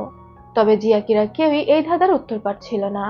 হানিয়ান তখন বলে দেয় যে এটা এমন একটা মানুষকে নির্দেশ করে যার চেহারা অনেক সুন্দর, কিন্তু সে কথা বললে তার মুখ থেকে গন্ধ আসে, যেটা সে লুকাতে পারে না। এটা শুনে জিয়াকে অনেকটা রেগে যায়। সে তো বুঝতেই পারে যে তাকে মিন করা হয়েছে, কিন্তু জিয়াকি যখন বলে যে তুমি আমার সম্পর্কে এমন কথা কিভাবে বললে, হানিয়ান তখন বলে আমি তো কারো নাম বলিনি। কেন কাউন্সিলরের মেয়ের মনে হলো এটা আমি তাকে মিন করেই বলেছি। জিয়াকি তো থতমত খেয়ে যায়। হানিয়ান জিয়াকির হাত ধরে বলে, তুমি আমার বাড়িতে রিচুয়ালের সময় ছিলে, আমাকে উপহার দিয়েছিলে, আর আমার বিশ্বাস এই অনুষ্ঠানের ইনভিটেশন কার্ডটা তুমিই আমাকে পাঠিয়েছো।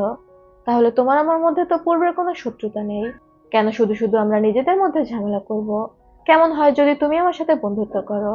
আমি তোমাকে একটা বিষয় বলতে পারি, তুমি যদি আমার সাথে বন্ধুত্ব করো, সবসময় আমি তোমার কাজেই লাগবো, তোমাকে সাহায্য করব। আমি নিজেকে জ্ঞানী বলে দাবি করছি না, তবে আমি এমন কারো থেকে ভালো যে তোমাকে সামনে এগিয়ে দিবে মানুষকে বিরক্ত কর, আর সে পিছনে দাঁড়িয়ে মজা নিবে। দোষটা হবে তোমার, কিন্তু উদ্দেশ্য অন্য কারো। হানিয়ান ইউশানকে মিন করে এই কথা বলেছিল।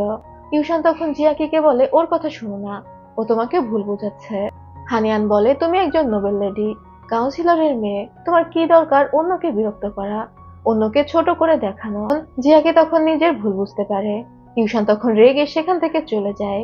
এরই মধ্যে সেই মাঝবয়সী মহিলা মিস তান, সে হানিয়ানের মায়ের কাছে আসে।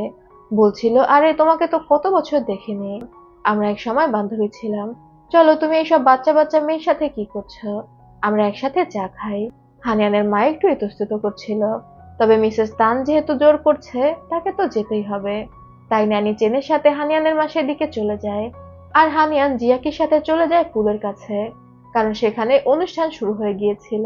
ল্যান্টেন ফেস্টিভ্যালের রুলস ছিল মেয়েরা এক লাইন করে কবিতা লিখে গাছে ঝুলিয়ে দিবে এবং ছেলেরা ওই কবিতার লাইনের সাথে মিলিয়ে অন্য একটা লাইন লিখবে, এবং যে ছেলে যে মেয়ের কবিতার সাথে লাইন মিলিয়ে লিখতে পারবে তারা একসাথে বসে ড্রিঙ্ক করতে পারবে। যদি মেন্টালিটি ম্যাচ করে তাহলে পরবর্তীতে সম্পর্ক আগাবে আর কি। তো সব মেয়েরা কবিতার লাইন লিখে লিখে ঝুলিয়ে দেয়। ইয়ানশি হানিয়ানের কবিতার লাইনের সাথে মিলিয়ে কবিতা লিখে দেয়।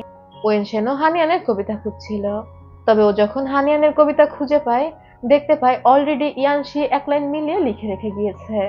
একটু পরে ইউশানও আসে সেখানে, আর ও যখন দেখতে পায় হানিয়ান আর ইয়ানশির কবিতা একসাথে ঝুলছে ও তো প্রচন্ড রেগে যায়। ও সেই কবিতাগুলো ছিঁড়ে নিয়ে চলে যায় ডিরেক্ট ইয়ানশির কাছে। ইউশান একটু ড্রিঙ্ক করেছিল। সে ইয়ানশিকে বলে, ইয়ানশি তুমি কি কাউকে পছন্দ করো?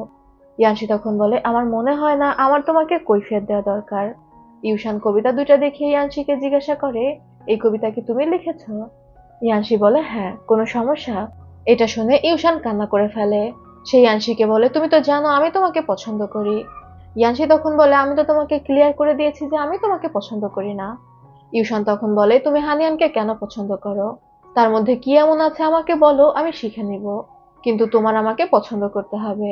ইয়ানশি বলে, আপনি ড্রিঙ্ক করে আছেন, আর এভাবে একসাথে দাঁড়িয়ে কথা বলাটা আপনার রেপুটেশনের জন্য ঠিক না। এটা বলে ইয়ানশি সেখান থেকে চলে যায়।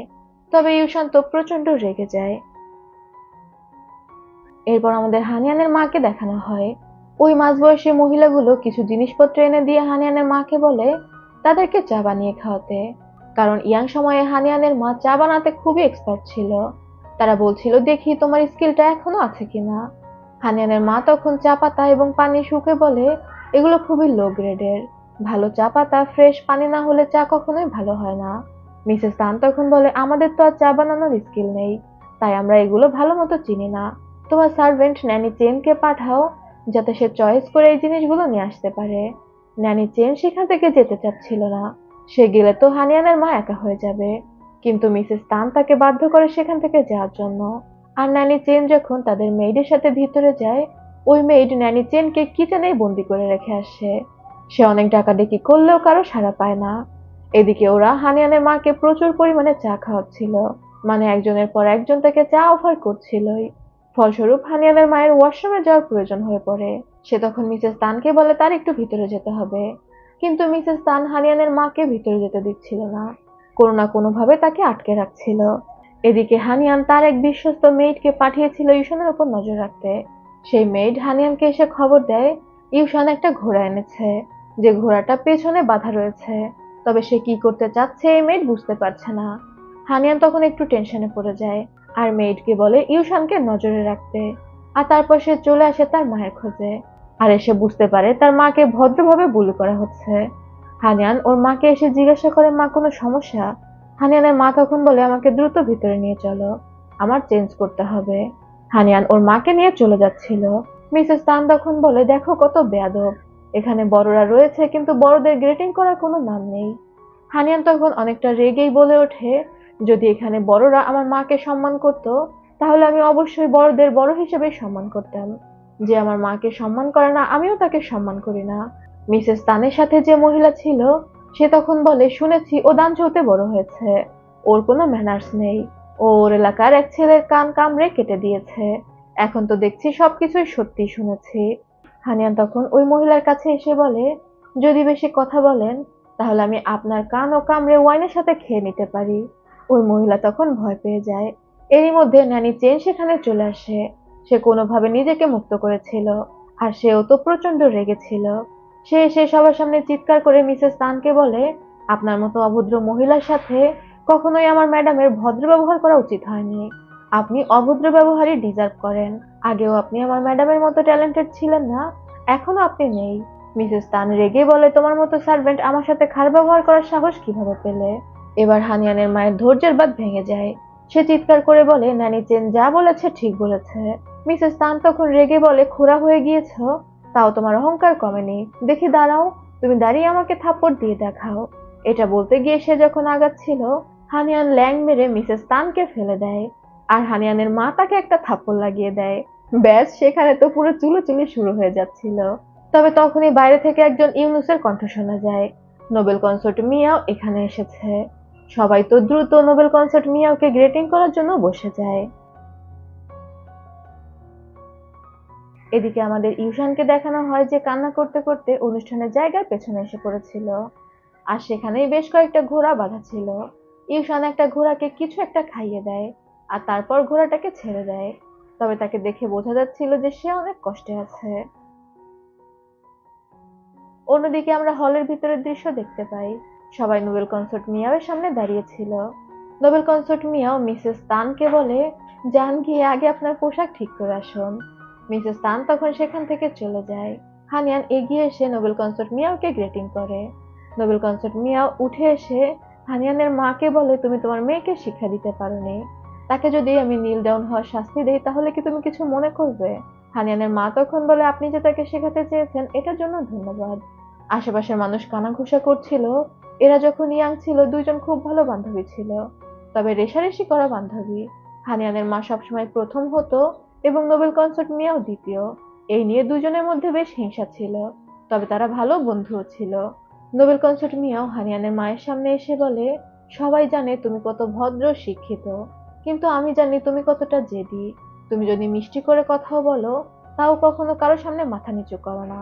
এখানে সবাই আমাকে গ্রেটিং করেছে, অথচ তুমি মাথাটাও একটু নোয়াওনি। এটা শুনে হানিয়ানের মা মুচকি হাসে। ফার্স্টের একটা সিন থেকে দেখা যায় হানিয়ান যে ইয়ানশির সাথে দেখা করেছিল গতকাল, সেটা নোবেল কনসার্ট মিয়াওয়ের বিষয়ে। সে ইয়ানশির সাথে ডিল করেছিল, ইয়ানশি যদি নোবেল কনসার্ট মিয়াওকে এই অনুষ্ঠানে নিয়ে আসতে পারে তাহলে সে ইয়ানশিকে সাহায্য করবে পেইদাফু ছেলের কেসটা সলভ করার জন্য। ইয়ানশি তখন বলে, যেহেতু হানিয়ান তাকে সাহায্য করতে রাজি হয়েছে, সে অন্তত একবার চেষ্টা করে দেখতে চায়।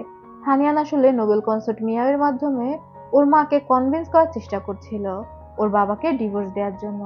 ওর মা যেন নিজের জীবনের আশা ফিরে পায় এবং ওর বাবাকে ডিভোর্স দিয়ে এই প্যালেস থেকে মুক্ত হয়। কারণ হানিয়ান তো দেখেছে ওর মা এই প্যালেসে কতটা ছটফট করছে। এই জায়গাটাকে সে জাহান্নাম বলে অভিহিত করেছে। সিন আবার প্রেজেন্টে ফিরে আসে।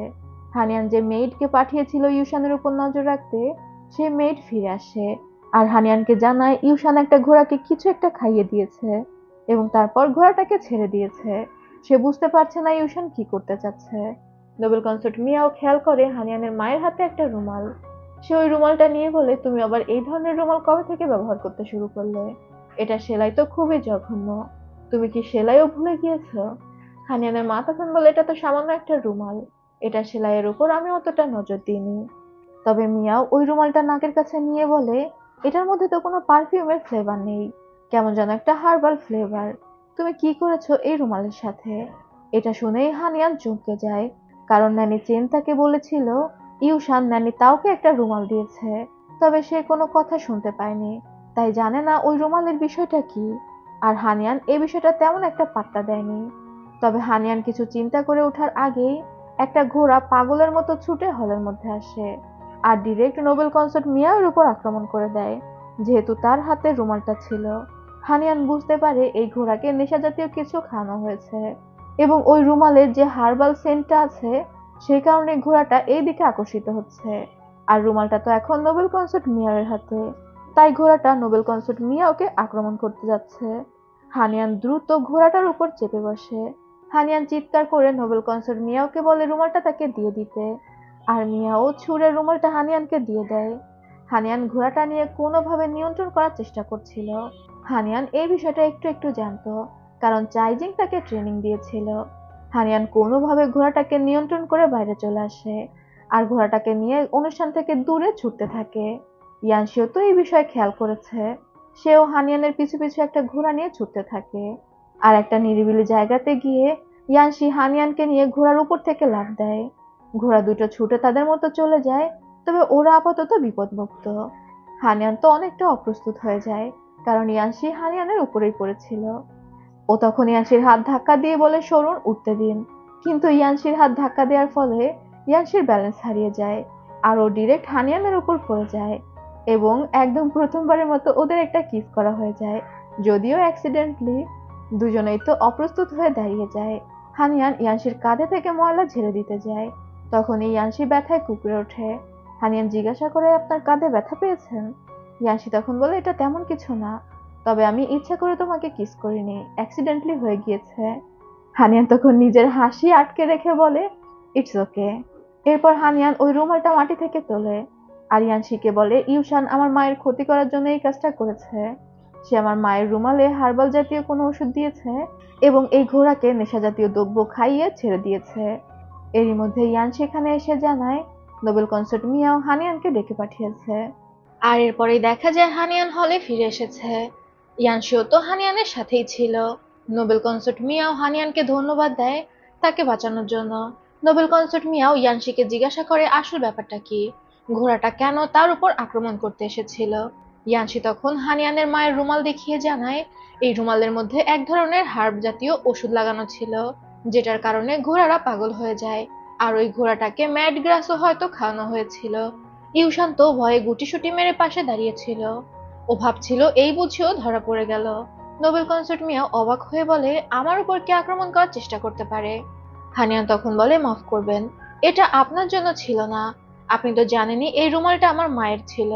তার মানে এই আক্রমণটা আমার মায়ের উদ্দেশ্যে করা হয়েছে।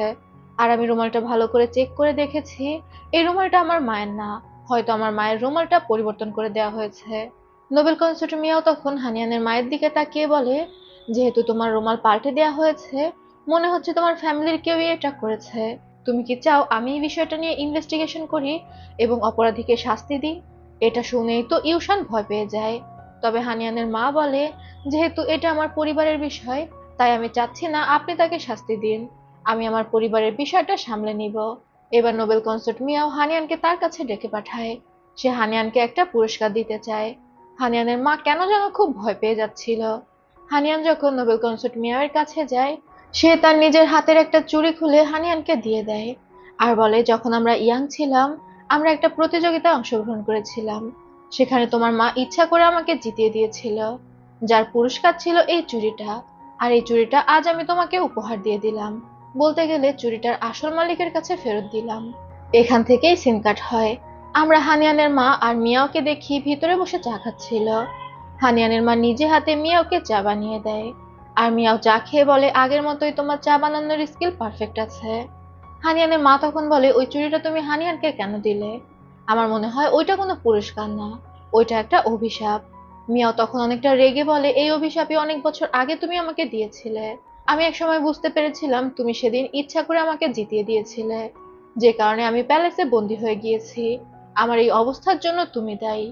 হানিয়ানের মা তখন মুচকি হেসে বলে, এলাকার সবাই জানতো যে ওই প্রতিযোগিতার পুরস্কার এই চুড়িটা না, বরং প্যালেসের নোবেল কনসার্ট হওয়া। তারপরেও তুমি জেতার জন্য ডেসপারেট হয়ে গিয়েছিলে, তাই আমি তোমাকে জিততে দিয়েছি। তুমি যেটা চেয়েছো আমি তোমাকে সেটাই দিয়েছি।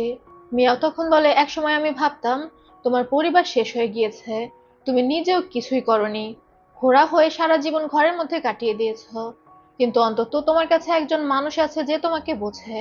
মানে হানিয়ানের বাবার কথা বলছিল, যে হানিয়ানের মাকে সত্যিকারে ভালোবাসে।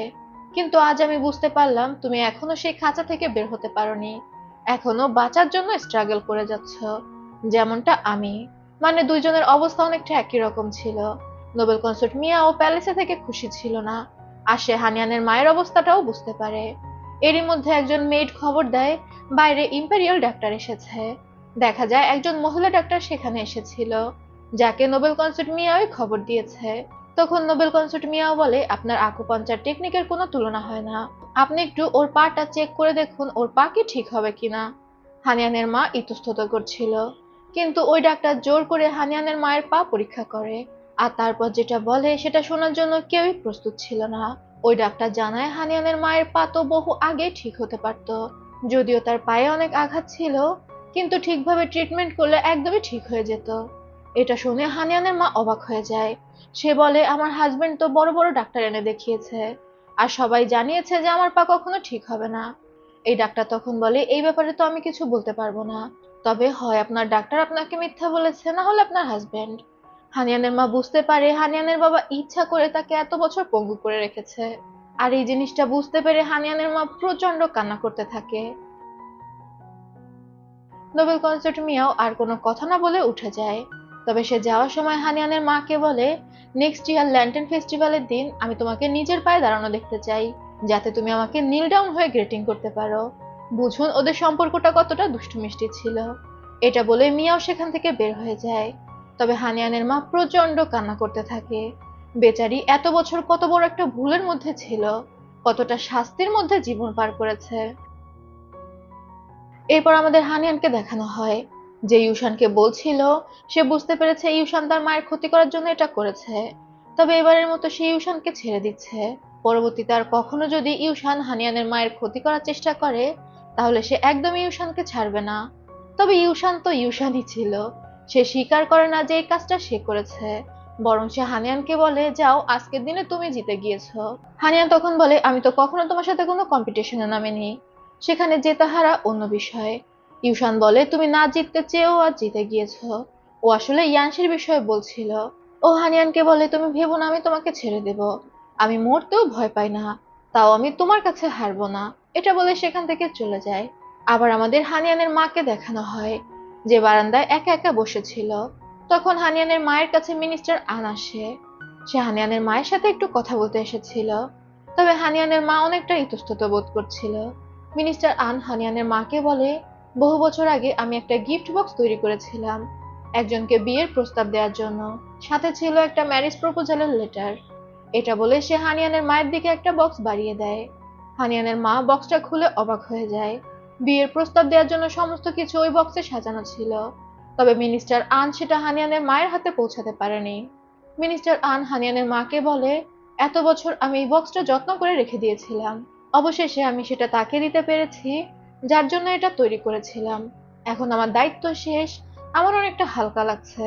হানিয়ানের মা তখন বলে, অনুষ্ঠান তো শেষ, আপনি এখনো এখানে কি করছেন? মিনিস্টার আন তখন বলে, অনুষ্ঠান শেষ তো কি হয়েছে, তুমি তো এখনো এখানে আছো, তুমি কেন মনে করছো তোমার জীবন শেষ? নিজের জীবনটা ওই প্যালেসের মধ্যে কেন বন্দি করে রেখেছো? পৃথিবীটা অনেক বড়, আর পৃথিবীতে তোমার জন্য কোথাও না কোথাও জায়গা তো রয়েছেই। মানে সে আবারও হানিয়ানের মাকে বোঝানোর চেষ্টা করছিল তার সাথে চলে যাওয়ার জন্য।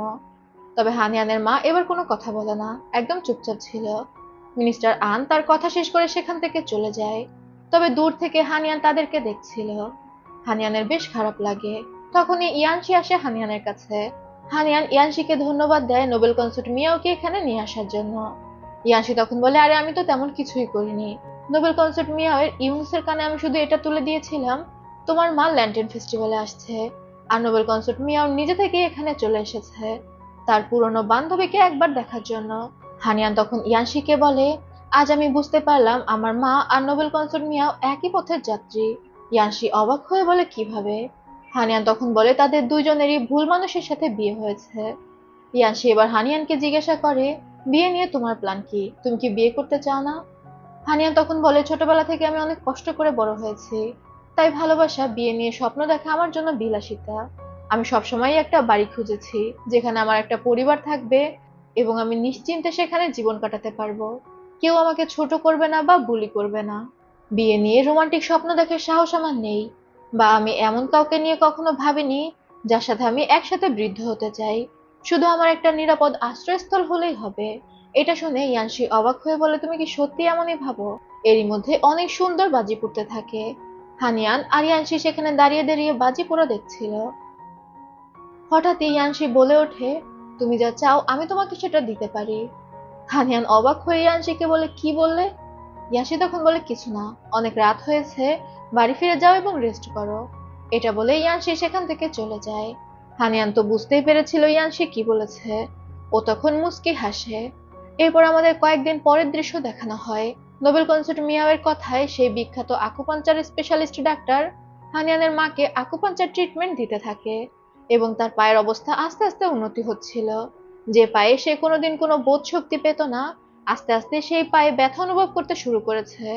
ডাক্তার হানিয়ানের মাকে বলে, ব্যথা যদি একটু বেশি লাগে তাহলে আপনি একটু কান্না করে নিতে পারেন, আমি কিছু মনে করব না। তবে হানিয়ানের মা অনেক বেশি খুশি ছিল। সে বলছিল সে তার পায়ের জন্য এইটুকু ব্যথা সহ্য করতে পারবে। ডাক্তার হানিয়ানের মাকে বলে, শুধুমাত্র পায়ের ট্রিটমেন্ট করলেই হবে না, আপনার হৃদয়ের ট্রিটমেন্টও করতে হবে।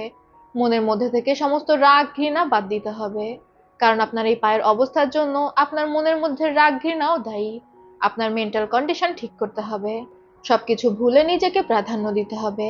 যা হোক, ডাক্তার হানিয়ানের মাকে সবকিছু বুঝিয়ে দিয়ে সেখান থেকে চলে যায়। হানিয়ানের মা আস্তে আস্তে দাঁড়ানোর প্র্যাকটিস করছিল। তার পায়ের বেশ অনেকটাই উন্নতি হয়। আর সে তো মহা খুশি ছিল তার পায়ের উন্নতি নিয়ে। হানিয়ানও বেশ খুশি ছিল তার মায়ের উন্নতি দেখে। এরই মধ্যে একজন মেয়েড কিছু চিঠি নিয়ে আসে, যেখানে হানিয়ানের জন্য বিয়ের প্রপোজাল এসেছিল। শহরে তো হানিয়ানের বেশ সুনাম ছড়িয়ে পড়েছিল, তাই অনেক ফ্যামিলি থেকেই হানিয়ানের বিয়ের জন্য প্রস্তাব আসছিল। হানিয়ানের মা হানিয়ানকে জিজ্ঞাসা করে সে কাউকে পছন্দ করে কিনা। হানিয়ান তখন বলে আমি তো বুঝি না আমি কাউকে পছন্দ করি কিনা। হানিয়ানের মা ডিরেক্ট ইয়ানশির ব্যাপারে জিজ্ঞাসা করে। সে জিজ্ঞাসা করে হানিয়ান ইয়ানশিকে পছন্দ করে কিনা। হানিয়ান তখন একটু লাজুক ভাবেই জানায় যে সে ইয়ানশিকে পছন্দ করে, তবে সে ইয়ানশির ফিলিংস এর ব্যাপারে নিশ্চিত না, মানে ইয়ানশিও যে তাকে পছন্দ করে কিনা এই বিষয়টা। হানিয়ানের মা তখন বলে দ্রুত এই বিষয়টা নিশ্চিত হয়ে নাও, কারণ তোমার বাবা তোমার বিয়ে দেওয়ার জন্য উঠে পড়ে লেগেছে। সে হয়তো খেয়াল করেছে ইয়ানশির সাথে তোমার সম্পর্ক দিন দিন ভালো হচ্ছে, আর এই বিষয়টা সে কোনোভাবেই মেনে নিবে না। সে তোমাকে ইয়ানশির থেকে দূরে সরানোর চেষ্টা করবে। দেখা যায় সত্যি সত্যি হানিয়ানের বাবা হানিয়ানের বিয়ের তোড়জোড় শুরু করে দিয়েছে। তবে সেখানে ইয়ানশি উপস্থিত ছিল, আর ও ইচ্ছা করে পেইদাফু ছেলের কেসটা তোলে এবং বলে একটু সাবধানে থাকবেন, কারণ এইসব ব্যাপারে পুরো ফ্যামিলি জড়িয়ে পড়ে। ইয়ানশি ইচ্ছা করে একটা মন্ত্রীর কথা বলে যে দেশদ্রোহী হিসেবে গণ্য হলে তার মেয়ে শ্বশুরবাড়ির পরিবারকে পর্যন্ত মৃত্যুদণ্ডে শাস্তি দেওয়া হয়েছিল। এটা শুনেই যারা হানিয়ানকে দেখতে এসেছিল তারা ভয়ে পালিয়ে যায়। হানিয়ান ভেতর থেকে এসব দেখে মুসকে মুসকে হাসছিল। ও তো বুঝতেই পারে যে ইয়ানশি ইচ্ছা করে ওর বিয়েটা ভেঙে দিয়েছে। এরপরেই দেখা যায় ইয়ানশি তার লাইব্রেরিতে বসে কাজ করছে। তখনই ইয়ান সেখানে এসে বলে সে দারুণ একটা খবর জানতে পেরেছে। হানিয়ান গিয়েছিল মন্দিরে তার মায়ের জন্য প্রার্থনা করতে, কিন্তু ওয়েনশেন নামে একজন স্কলার, যে মূলত গরিব তবে অনেক ব্রিলিয়ান্ট, আগামীবার এক্সাম দিলে সেই হয়তো প্রথম হবে, সে হানিয়ানের গাড়োয়ানকে ঘুষ দিয়ে হানিয়ানের গাড়ির চাকাটা নষ্ট করে দিয়েছে। মাঝপথে গেলেই ওই চাকা ভেঙে যাবে। ওয়েনশেন তখন তার গাড়ি নিয়ে এগিয়ে আসবে হানিয়ানকে সাহায্য করতে। এভাবে সে হানিয়ানকে পটানোর চেষ্টা করছে। এটা শুনেই তো ইয়ানশির অনেক রাগ হয়ে যায়, কিন্তু সে সেটা প্রকাশ করে না। ইয়ানশিকে বলে তার কাছে একটা প্ল্যান আছে। সে আর মেং ডাকাত সেজে হানিয়ানের উপর আক্রমণ করবে। ওয়েনশেন তো ভয়ে সেখান থেকে পালিয়ে যাবে, কারণ সে তো আর ফাইট জানে না। তখন ইয়ানশি হিরো সেজে এসে হানিয়ানকে বাঁচাবে। এতে করে হানিয়ান তার প্রতি ইমপ্রেস হয়ে যাবে। ইয়ানশি তখন বলে এটা কি বাচ্চাদের খেলা? এত বোরিং প্ল্যান আমি কখনোই শুনিনি, আমি এটা করছি না। একটু পরে আমাদের হানিয়ানকে দেখানো হয়, যার গাড়ি সত্যি সত্যি জঙ্গলের মধ্যে এসে চাকা ভেঙে যায়। হানিয়ানের গাড়োয়ান জানায় যে এখান থেকে আর যাওয়া যাবে না, চাকা ভেঙে গিয়েছে। তখনই ওয়েনশেন চলে আসে হানিয়ানকে সাহায্য করতে। হানিয়ান ওয়েনশেনকে কেবলই বলছিল যে সাহায্যের প্রয়োজন নেই, তখনই ইয়ান আর মিং ডাকাত সেজে সেখানে চলে আসে। ওয়েনশেনকে হুমকি দিয়ে বলে হানিয়ানকে এখানে রেখে চলে যেতে। তবে হানিয়ান ইয়ান আর মিং এর কণ্ঠ চিনে ফেলে। সে তখন এগিয়ে এসে বলে তোমাদের নেক্সট প্ল্যান কি? আমার উপর আক্রমণ করা? আক্রমণ করো, না হলে তোমাদের মাস্টার কিভাবে আসবে? ইয়ান আর মেং থতমত খেয়ে বলে কিসের মাস্টার? হানিয়ান তখন একটা ঢিল নিয়ে গাছের পিছনে ছুটতে থাকে, যেখানে ইয়ানশি লুকিয়ে দাঁড়িয়েছিল। মেং আর ইয়ান তো দ্রুত সেখান থেকে পালিয়ে যায়, আর ইয়ানশিও সেখান থেকে দৌড়ে পালাতে থাকে। তবে হানিয়ান তাকে দ্বিতীয়বার আর একটা ঢিল মারে। বেচারা ইয়ানশির কপালে সেই ঢিল লেগে পুরো ফুলে লাল হয়েছিল। একটু পরে ইয়ান বলে হানিয়ান তার জন্য একটা পাউডার পাঠিয়েছে, যাতে করে ওই লাল দাগটা ঢাকতে পারে। এটা শুনে ইয়ানশি ইয়ানের দিকে একটা বই ছুঁড়ে মারে। বেচারা। এরপরে দেখা যায় হানিয়ান ওর মায়ের জন্য ওষুধ নিয়ে আসে। হানিয়ানের মা তখন হানিয়ানকে জিজ্ঞাসা করে হানিয়ান কি ইয়ানশির ফিলিংস এর ব্যাপারে জানতে পেরেছে কিনা। হানিয়ান তখন মুচকি হেসে জানায় পজিটিভ, ইয়ানশি তাকে পছন্দ করে। এরই মধ্যে একজন মেয়ের দৌড়ে এসে জানায় হানিয়ানের বাবা অলরেডি হানিয়ানের বিয়ে ঠিক করে ফেলেছে ওয়েনশেনের সাথে। সে অনেক লম্বা সময় ধরে বাইরের ঘরে বসে ওয়েনশেনের সাথে কথা বলছে। এটা শুনে হানিয়ান তড়িঘড়ি দৌড়ে বাইরের ঘরে যায়। গিয়ে দেখতে পায় সত্যি সত্যি হানিয়ানের বাবা ওয়েনশেন আর হানিয়ানের বিয়ে পাকা করে ফেলেছে, এবং হানিয়ান সেখানে আসলে বলছে ওয়েনশেনকে গ্রিটিং করার জন্য, কারণ ওয়েনশেন তার ফিউচার হাজবেন্ড। হানিয়ান তখন অবাক হয়ে বলে আমার বিয়ের ব্যাপারে আপনি একবার আমাকে জিজ্ঞাসা করবেন না? হানিয়ানের বাবা তখন বলে জিজ্ঞাসা করার কি আছে, মেয়ের বিয়ের দায়িত্ব তো বাবা মায়েরই। এরই মধ্যে ইয়ানশি সেখানে চলে আসে, আর হানিয়ানের বাবাকে বলে আপনি এক মেয়ের বিয়ে দুই জায়গায় কিভাবে দিতে পারেন? ইয়ানশি একটা এঙ্গেজমেন্ট পেপার নিয়ে এসেছিল, সেই যে হানিয়ানের জন্মের আগে দুই ফ্যামিলি একটা পেপার রেডি করেছিল যে ওদের দুইজনের বিয়ে দিবে, সেইটা নিয়ে এসেছে। সেটা দেখে তো হানিয়ানের বাবা চুপ হয়ে যায়, আর বলে এত বছর পুরনো কাগজ তুমি এখনো রেখে দিয়েছো? ওয়েনশেন তখন এগিয়ে এসে বলে হানিয়ানের সাথে অলরেডি তার বিয়ে ঠিক হয়ে গিয়েছে। ইয়ানশি ওয়েনশেনের কাছ থেকে ওদের এঙ্গেজমেন্ট পেপারটা নিয়ে একদম দুমড়ে মুচড়ে ফেলে। ওয়েনশেন তখন হানিয়ানের দিকে এগিয়ে এসে বলে, যদিও আমার পরিবার গরিব, তবে আমি আপনাকে কথা দিচ্ছি আমি আপনাকে একদম দেবীর মতো ট্রিট করব। আপনি আমাকে ভরসা করতে পারেন। আপনি যদি ইয়ানশির সাথে আপনার এঙ্গেজমেন্টটা ভেঙে দেন, তাহলে আমাদের এঙ্গেজমেন্টটা ভ্যালিড হয়ে যাবে। হানিয়ান তখন একদম ভদ্র মেয়েদের মতো মুখ ঘুরিয়ে বলে, এত বছর আগে ঠিক হয় এঙ্গেজমেন্ট, এখন যদি আমি সেটা ভেঙে ফেলি তাহলে তো স্বর্গ আমার উপর অখুশি হবে। আর এই উত্তরটা অবশ্যই ওয়েনশেনের একদমই পছন্দ হয় না। সে হানিয়ানের বাবাকে থ্রেট করে বলে, আমি এই বিষয়টা কখনোই মেনে নিব না। আমাকে এতটা অপমান আমি দেখে নিব। এটা বলে সে রাগে সেখান থেকে বের হয়ে যায়। হানিয়ানের বাবাও ওয়েনশেনের পিছু পিছু বের হয়ে যায়। হানিয়ান আর ইয়ানশি বাইরে দাঁড়িয়েছিল। হানিয়ান ইয়ানশিকে জিজ্ঞাসা করে, তুমি এমনটা কেন করলে? তুমি আসলে কি চাচ্ছ? ইয়ানশি তখন যেটা বলে সেটার জন্য হানিয়ান মোটেও প্রস্তুত ছিল না। ইয়ানশি হানিয়ানকে বলে, তুমি ল্যান্টেন ফেস্টিভ্যালের দিন আমাকে যা যা বলেছিলে, তারপর আমি তোমাকে নিয়ে অনেক ভেবেছি, এবং আমি ভেবে দেখেছি আমার তোমার মতো একজনকেই প্রয়োজন, যে আমার পরিবারকে প্রোটেক্ট করতে পারবে এবং যার রোমান্টিক ফিলিংস এর প্রতি এক্সপেকটেশন নেই। চলো তুমি আমি একটা ডিল করি। তুমি যেটা চাও মানে একটা সেফ হোম, সেটা আমি তোমাকে দিব। তার পরিবর্তে আমি যেটা চাই মানে আমার ফ্যামিলিকে প্রোটেক্ট করবে, সেটা তুমি আমাকে দেবে। এটা শুনেই তো হানিয়ান আকাশ থেকে পড়ে। ইয়ানশি এগুলো কি বলছে? এখান থেকেই আমাদের কিছু পাস্টের দৃশ্য দেখানো হয়, যেখানে ইয়ানশির ইউকিনের সাথে বিয়ে হয়েছে। ইউকিন মানে লিনজির মা, ইউশানের বড় বোন। বিয়ের পর ইয়ানশি আর ইউকিনের সংসার বেশ ভালোই চলছিল, কিন্তু হুট করেই বিষের কারণে ইউকিনের মৃত্যু হয়, যে বিষটা মূলত ইয়ানশির জন্য ছিল। আর তাই ইয়ানশির প্রচন্ড অপরাধবোধ হতে থাকে, মনে হতে থাকে ওর কারণেই ওর ওয়াইফ ইউকিন মারা গিয়েছে। সেই সময়ে লিনজি বেশ ছোট ছিল। ইয়ানশির মা ইয়ানশিকে বলে, আর তুমি শত্রু বাড়িও না। এখন তোমার ওয়াইফ মারা গিয়েছে, এই মেয়ে আর আমি তোমার একমাত্র আপনজন। আমাদের কথা চিন্তা করে হলেও তুমি সবকিছু বন্ধ করো। এই ঘটনাগুলো ইয়ানশি হানিয়ানকে বলছিল। সে হানিয়ানকে আরো বলে যে আমার চারপাশে এত বেশি শত্রু রয়েছে, আমি রাতে ঘুমাতে গেলে ভয় থাকি পরদিন সকালে সূর্যটা দেখতে পাবো কিনা। আমার যদি কিছু হয়ে যায় তাহলে আমার মা আর লিনজির কি হবে? তাই আমি মনে মনে এমন একজনকে খুঁজছিলাম যে আমার মা এবং লিনজিকে প্রোটেক্ট করতে পারবে। তুমি যখন শহরে আসলে তখন তোমার চোখ দেখে আমার মনে হয়েছিল এই শান্ত চোখের আড়ালে খুবই ধূর্ত একজন রয়েছে। আস্তে আস্তে আমি তোমাকে গভীরভাবে চিনেছি এবং এটা বুঝতে পেরেছি যে তুমি সেই মেয়ে যাকে আমি খুঁজছিলাম। বিশেষ করে ল্যান্ডন ফেস্টিভ্যালে তোমার কথাগুলো শোনার পর আমার মনে হয়েছে তোমার মতো একজনকেই আমার প্রয়োজন, যার রোমান্টিক ফিলিংস এর প্রতি কোনো এক্সপেকটেশন থাকবে না। আর আমি তো তোমার ইচ্ছার কথা শুনেই তোমাকে এই প্রস্তাব দিয়েছি। তবে এটা কোনো রিকোয়েস্ট না, এটা একটা ডিল। তাই আমি তোমার উপরে এই সিদ্ধান্তটা ছেড়ে দিব। তুমি চাইলেই অন্য কাউকে বিয়ে করে স্বামী সংসার সামলাতে পারো, সেক্ষেত্রে আমি তোমাকে জোর করব না। সিদ্ধান্তটা তোমার, আর সিদ্ধান্তটা আমাকে জানিয়ে দিও। হানিয়ান চুপচাপ ইয়ানশির সমস্ত কথাগুলো শোনে। ইয়ানশি হানিয়ানকে ভাবার জন্য সময় দিয়ে যায়, তবে হানিয়ান যেন একদম স্তব্ধ হয়ে গিয়েছিল। ইয়ানশি সেখান থেকে যাওয়ার পর হানিয়ান ইয়ানশির সাথে কাটানো মুহূর্তগুলো মনে করতে থাকে। ও ভেবেছিল এই জিনিসগুলো আসলে ভালোবাসা। হানিয়ান তো মন থেকে ইয়ানশিকে ভালোবেসে ফেলেছিল, কিন্তু ইয়ানশির কাছ থেকে এমন কিছু শোনার জন্য ও মোটেও প্রস্তুত ছিল না। পরদিন সকালের দৃশ্য দেখানো হয়। হানিয়ানের বেশ মন খারাপ। তখনই ইম্পেরিয়াল ডাক্তার হানিয়ানের মাকে চেক আপ করে বের হয়। হানিয়ান ওর মায়ের ব্যাপারে জিজ্ঞাসা করে। ডাক্তার তখন জানায় হানিয়ানের মাকে আরো সাবধানতার সাথে চলতে হবে। সে দ্রুত উঠে দাঁড়ানোর জন্য খুব বেশি পরিশ্রম করছে। একবারে এত বেশি পরিশ্রম করাও তার জন্য ঠিক হবে না। হানিয়ান যেন তার মাকে বুঝিয়ে বলে। ডাক্তার এখন একটু ব্যস্ত রয়েছে, কারণ ইম্পেরিয়াল হসপিটালে ইয়ানশি ভর্তি। এটা শুনে হানিয়ান অবাক হয়ে বলে, ইয়ানশির কি হয়েছে? ডাক্তার তখন বলে, ইয়ানশিকে তো বেত্রাঘাত করা হয়েছে। সে তো ডিটেলস কিছু জানে না, তবে ইয়ানশি অজ্ঞান হয়ে গেলে তাকে ইম্পেরিয়াল হসপিটালে আনা হয়েছিল। তাই ডাক্তার জানতো যে ইয়ানশিকে বেত্রাঘাত করা হয়েছে, এর বেশি কিছু সে জানে না।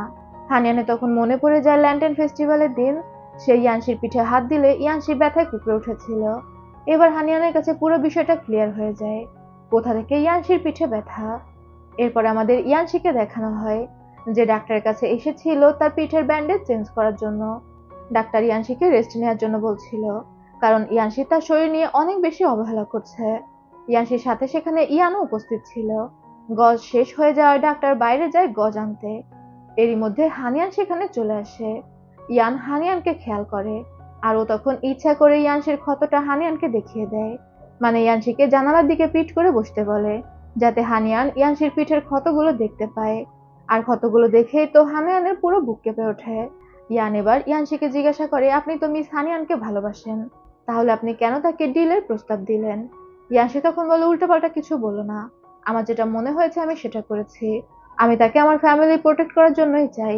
ইয়ান তখন বলে, আমি আপনাকে অনেকদিন ধরেই চিনি। মিস হানিয়ান শহরে আসার পর থেকে আপনি তাকে বিভিন্নভাবে প্রোটেক্ট করছেন। এমনকি সেদিন বাইজারে সে যখন ডিউক সুনপিং এর বডি খুঁজে পেয়েছিল, আপনি লুকিয়ে দেখছিলেন সেই বডি হানিয়ান নিয়ে যাচ্ছে। আপনি তাকে আটকাননি।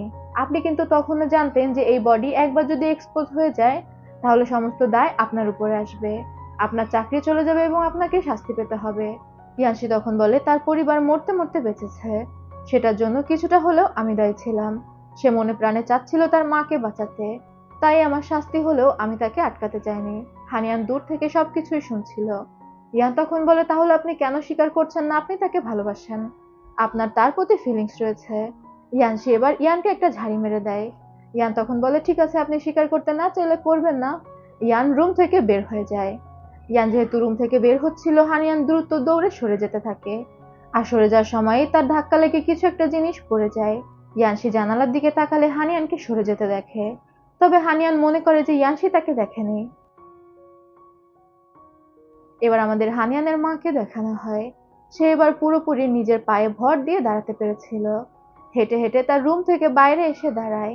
আর এই দিনটার জন্যই হানিয়ানের মা তো গত 17 বছর ধরে অপেক্ষা করেছে।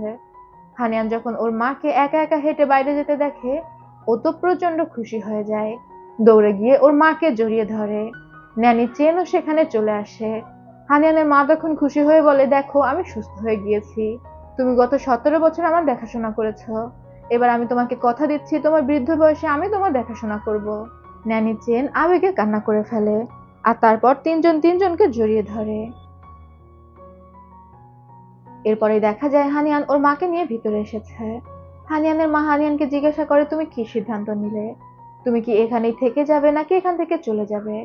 হানিয়ান তখন মুচকি হেসে জানায়, সে ইয়ানশিকে একবার সুযোগ দেওয়ার সিদ্ধান্ত নিয়েছে। ইয়ানশির প্রতি তার ভালোবাসা সম্পর্কে সে এখনো নিশ্চিত না, তবে তাদের সম্পর্কটাকে সে একটা সুযোগ দিতে চায়। হানিয়ান একবার ইয়ানশিকে বিশ্বাস করতে চায়, কারণ ইয়ানশি তার ভালো বন্ধু। হানিয়ানের মা তখন বলে, জীবনে এমন একজন বিশ্বস্ত বন্ধু পাওয়া আসলেও ভাগ্যের বিষয়। তোমাকে চিনে নিতে হবে যে কাকে বিশ্বাস করা যায় আর কাকে বিশ্বাস করা যায় না। তবে আমি সিদ্ধান্ত নিয়েছি আমি এখানে আর বন্দি থাকবো না। আমার পাগুলো ঠিক হওয়া মানে আমার নতুন জীবন, আর এই নতুন জীবনটাকে আমি নতুন ভাবে সাজাবো। এটা বলে সে মিনিস্টার আনের দেয়া বক্সটার দিকে তাকায়, সেই বিয়ের প্রপোজালের বক্স। হানিয়ানের তো বুঝতে বাকি থাকে না তার মা কি চাচ্ছে। হানিয়ানের মা হানিয়ানকে জানায়, তবে এখনো তার জীবনে বাধা রয়েছে। হানিয়ানের বাবা থেকে তাকে ডিভোর্স পেপার নিতে হবে, তবে সে নিশ্চিত ছিল যে হানিয়ানের বাবা তাকে ডিভোর্স দিতে রাজি হবে না। হানিয়ান তখন বলে, তুমি তো এমনিতেই চলে যেতে পারো। হানিয়ানের মা তখন বলে, আমি এমনিতে যেতে চাই না, আমি যদি এমনিতে চলেও যাই তাও তো আমি সিয়াং এর ওয়াইফ থাকবো, আর ওর ওয়াইফের পরিচয় নিয়ে আমি সারা জীবন থাকতে চাই না। হানিয়ান তখন বলে, তাহলে এই বিষয়টা তুমি আমার উপর ছেড়ে দাও, আমি বাবার কাছ থেকে তোমার জন্য ডিভোর্স পেপার নিয়ে আসবো। আর এরপরে হানিয়ান চলে যায় ইয়ানশির সাথে দেখা করতে। তার একটা রেস্টুরেন্টে বসেছিল। হানিয়ান ইয়ানশিকে বলে, আমি তোমার ডিলটা নিয়ে ভেবে দেখেছি এবং আমি তোমার প্রস্তাবে রাজি, তবে আমার দুইটা শর্ত আছে। ইয়ানশি জিজ্ঞাসা করে, কি শর্ত? হানিয়ান প্রথম শর্ত দেয়, তার যদি কখনো ইয়ানশিকে সন্দেহ হয় সে ডিরেক্ট ইয়ানশিকে জিজ্ঞাসা করবে এবং ইয়ানশি যেন তাকে সত্যি কথা বলে। ইয়ানশি তখন হানিয়ানকে কথা দেয়, হানিয়ান যখন তার কাছে কিছু জিজ্ঞাসা করবে সে অবশ্যই সবকিছু সত্যি সত্যি বলবে, সিচুয়েশন যেমনই হোক না কেন। হানিয়ানের দ্বিতীয় শর্ত ছিল একটা ডিভোর্স পেপার। ইয়ানশি তো প্রথমে ভয় পেয়ে যায়। পরবর্তীতে হানিয়ান জানায় তার বাবা থেকে তার মায়ের জন্য ডিভোর্স পেপার এনে দিতে হবে। ইয়ানশি তখন বলে, এটা তো একটু শক্ত কাজ, তোমার বাবা কি তোমার মাকে ডিভোর্স দিতে রাজি হবে?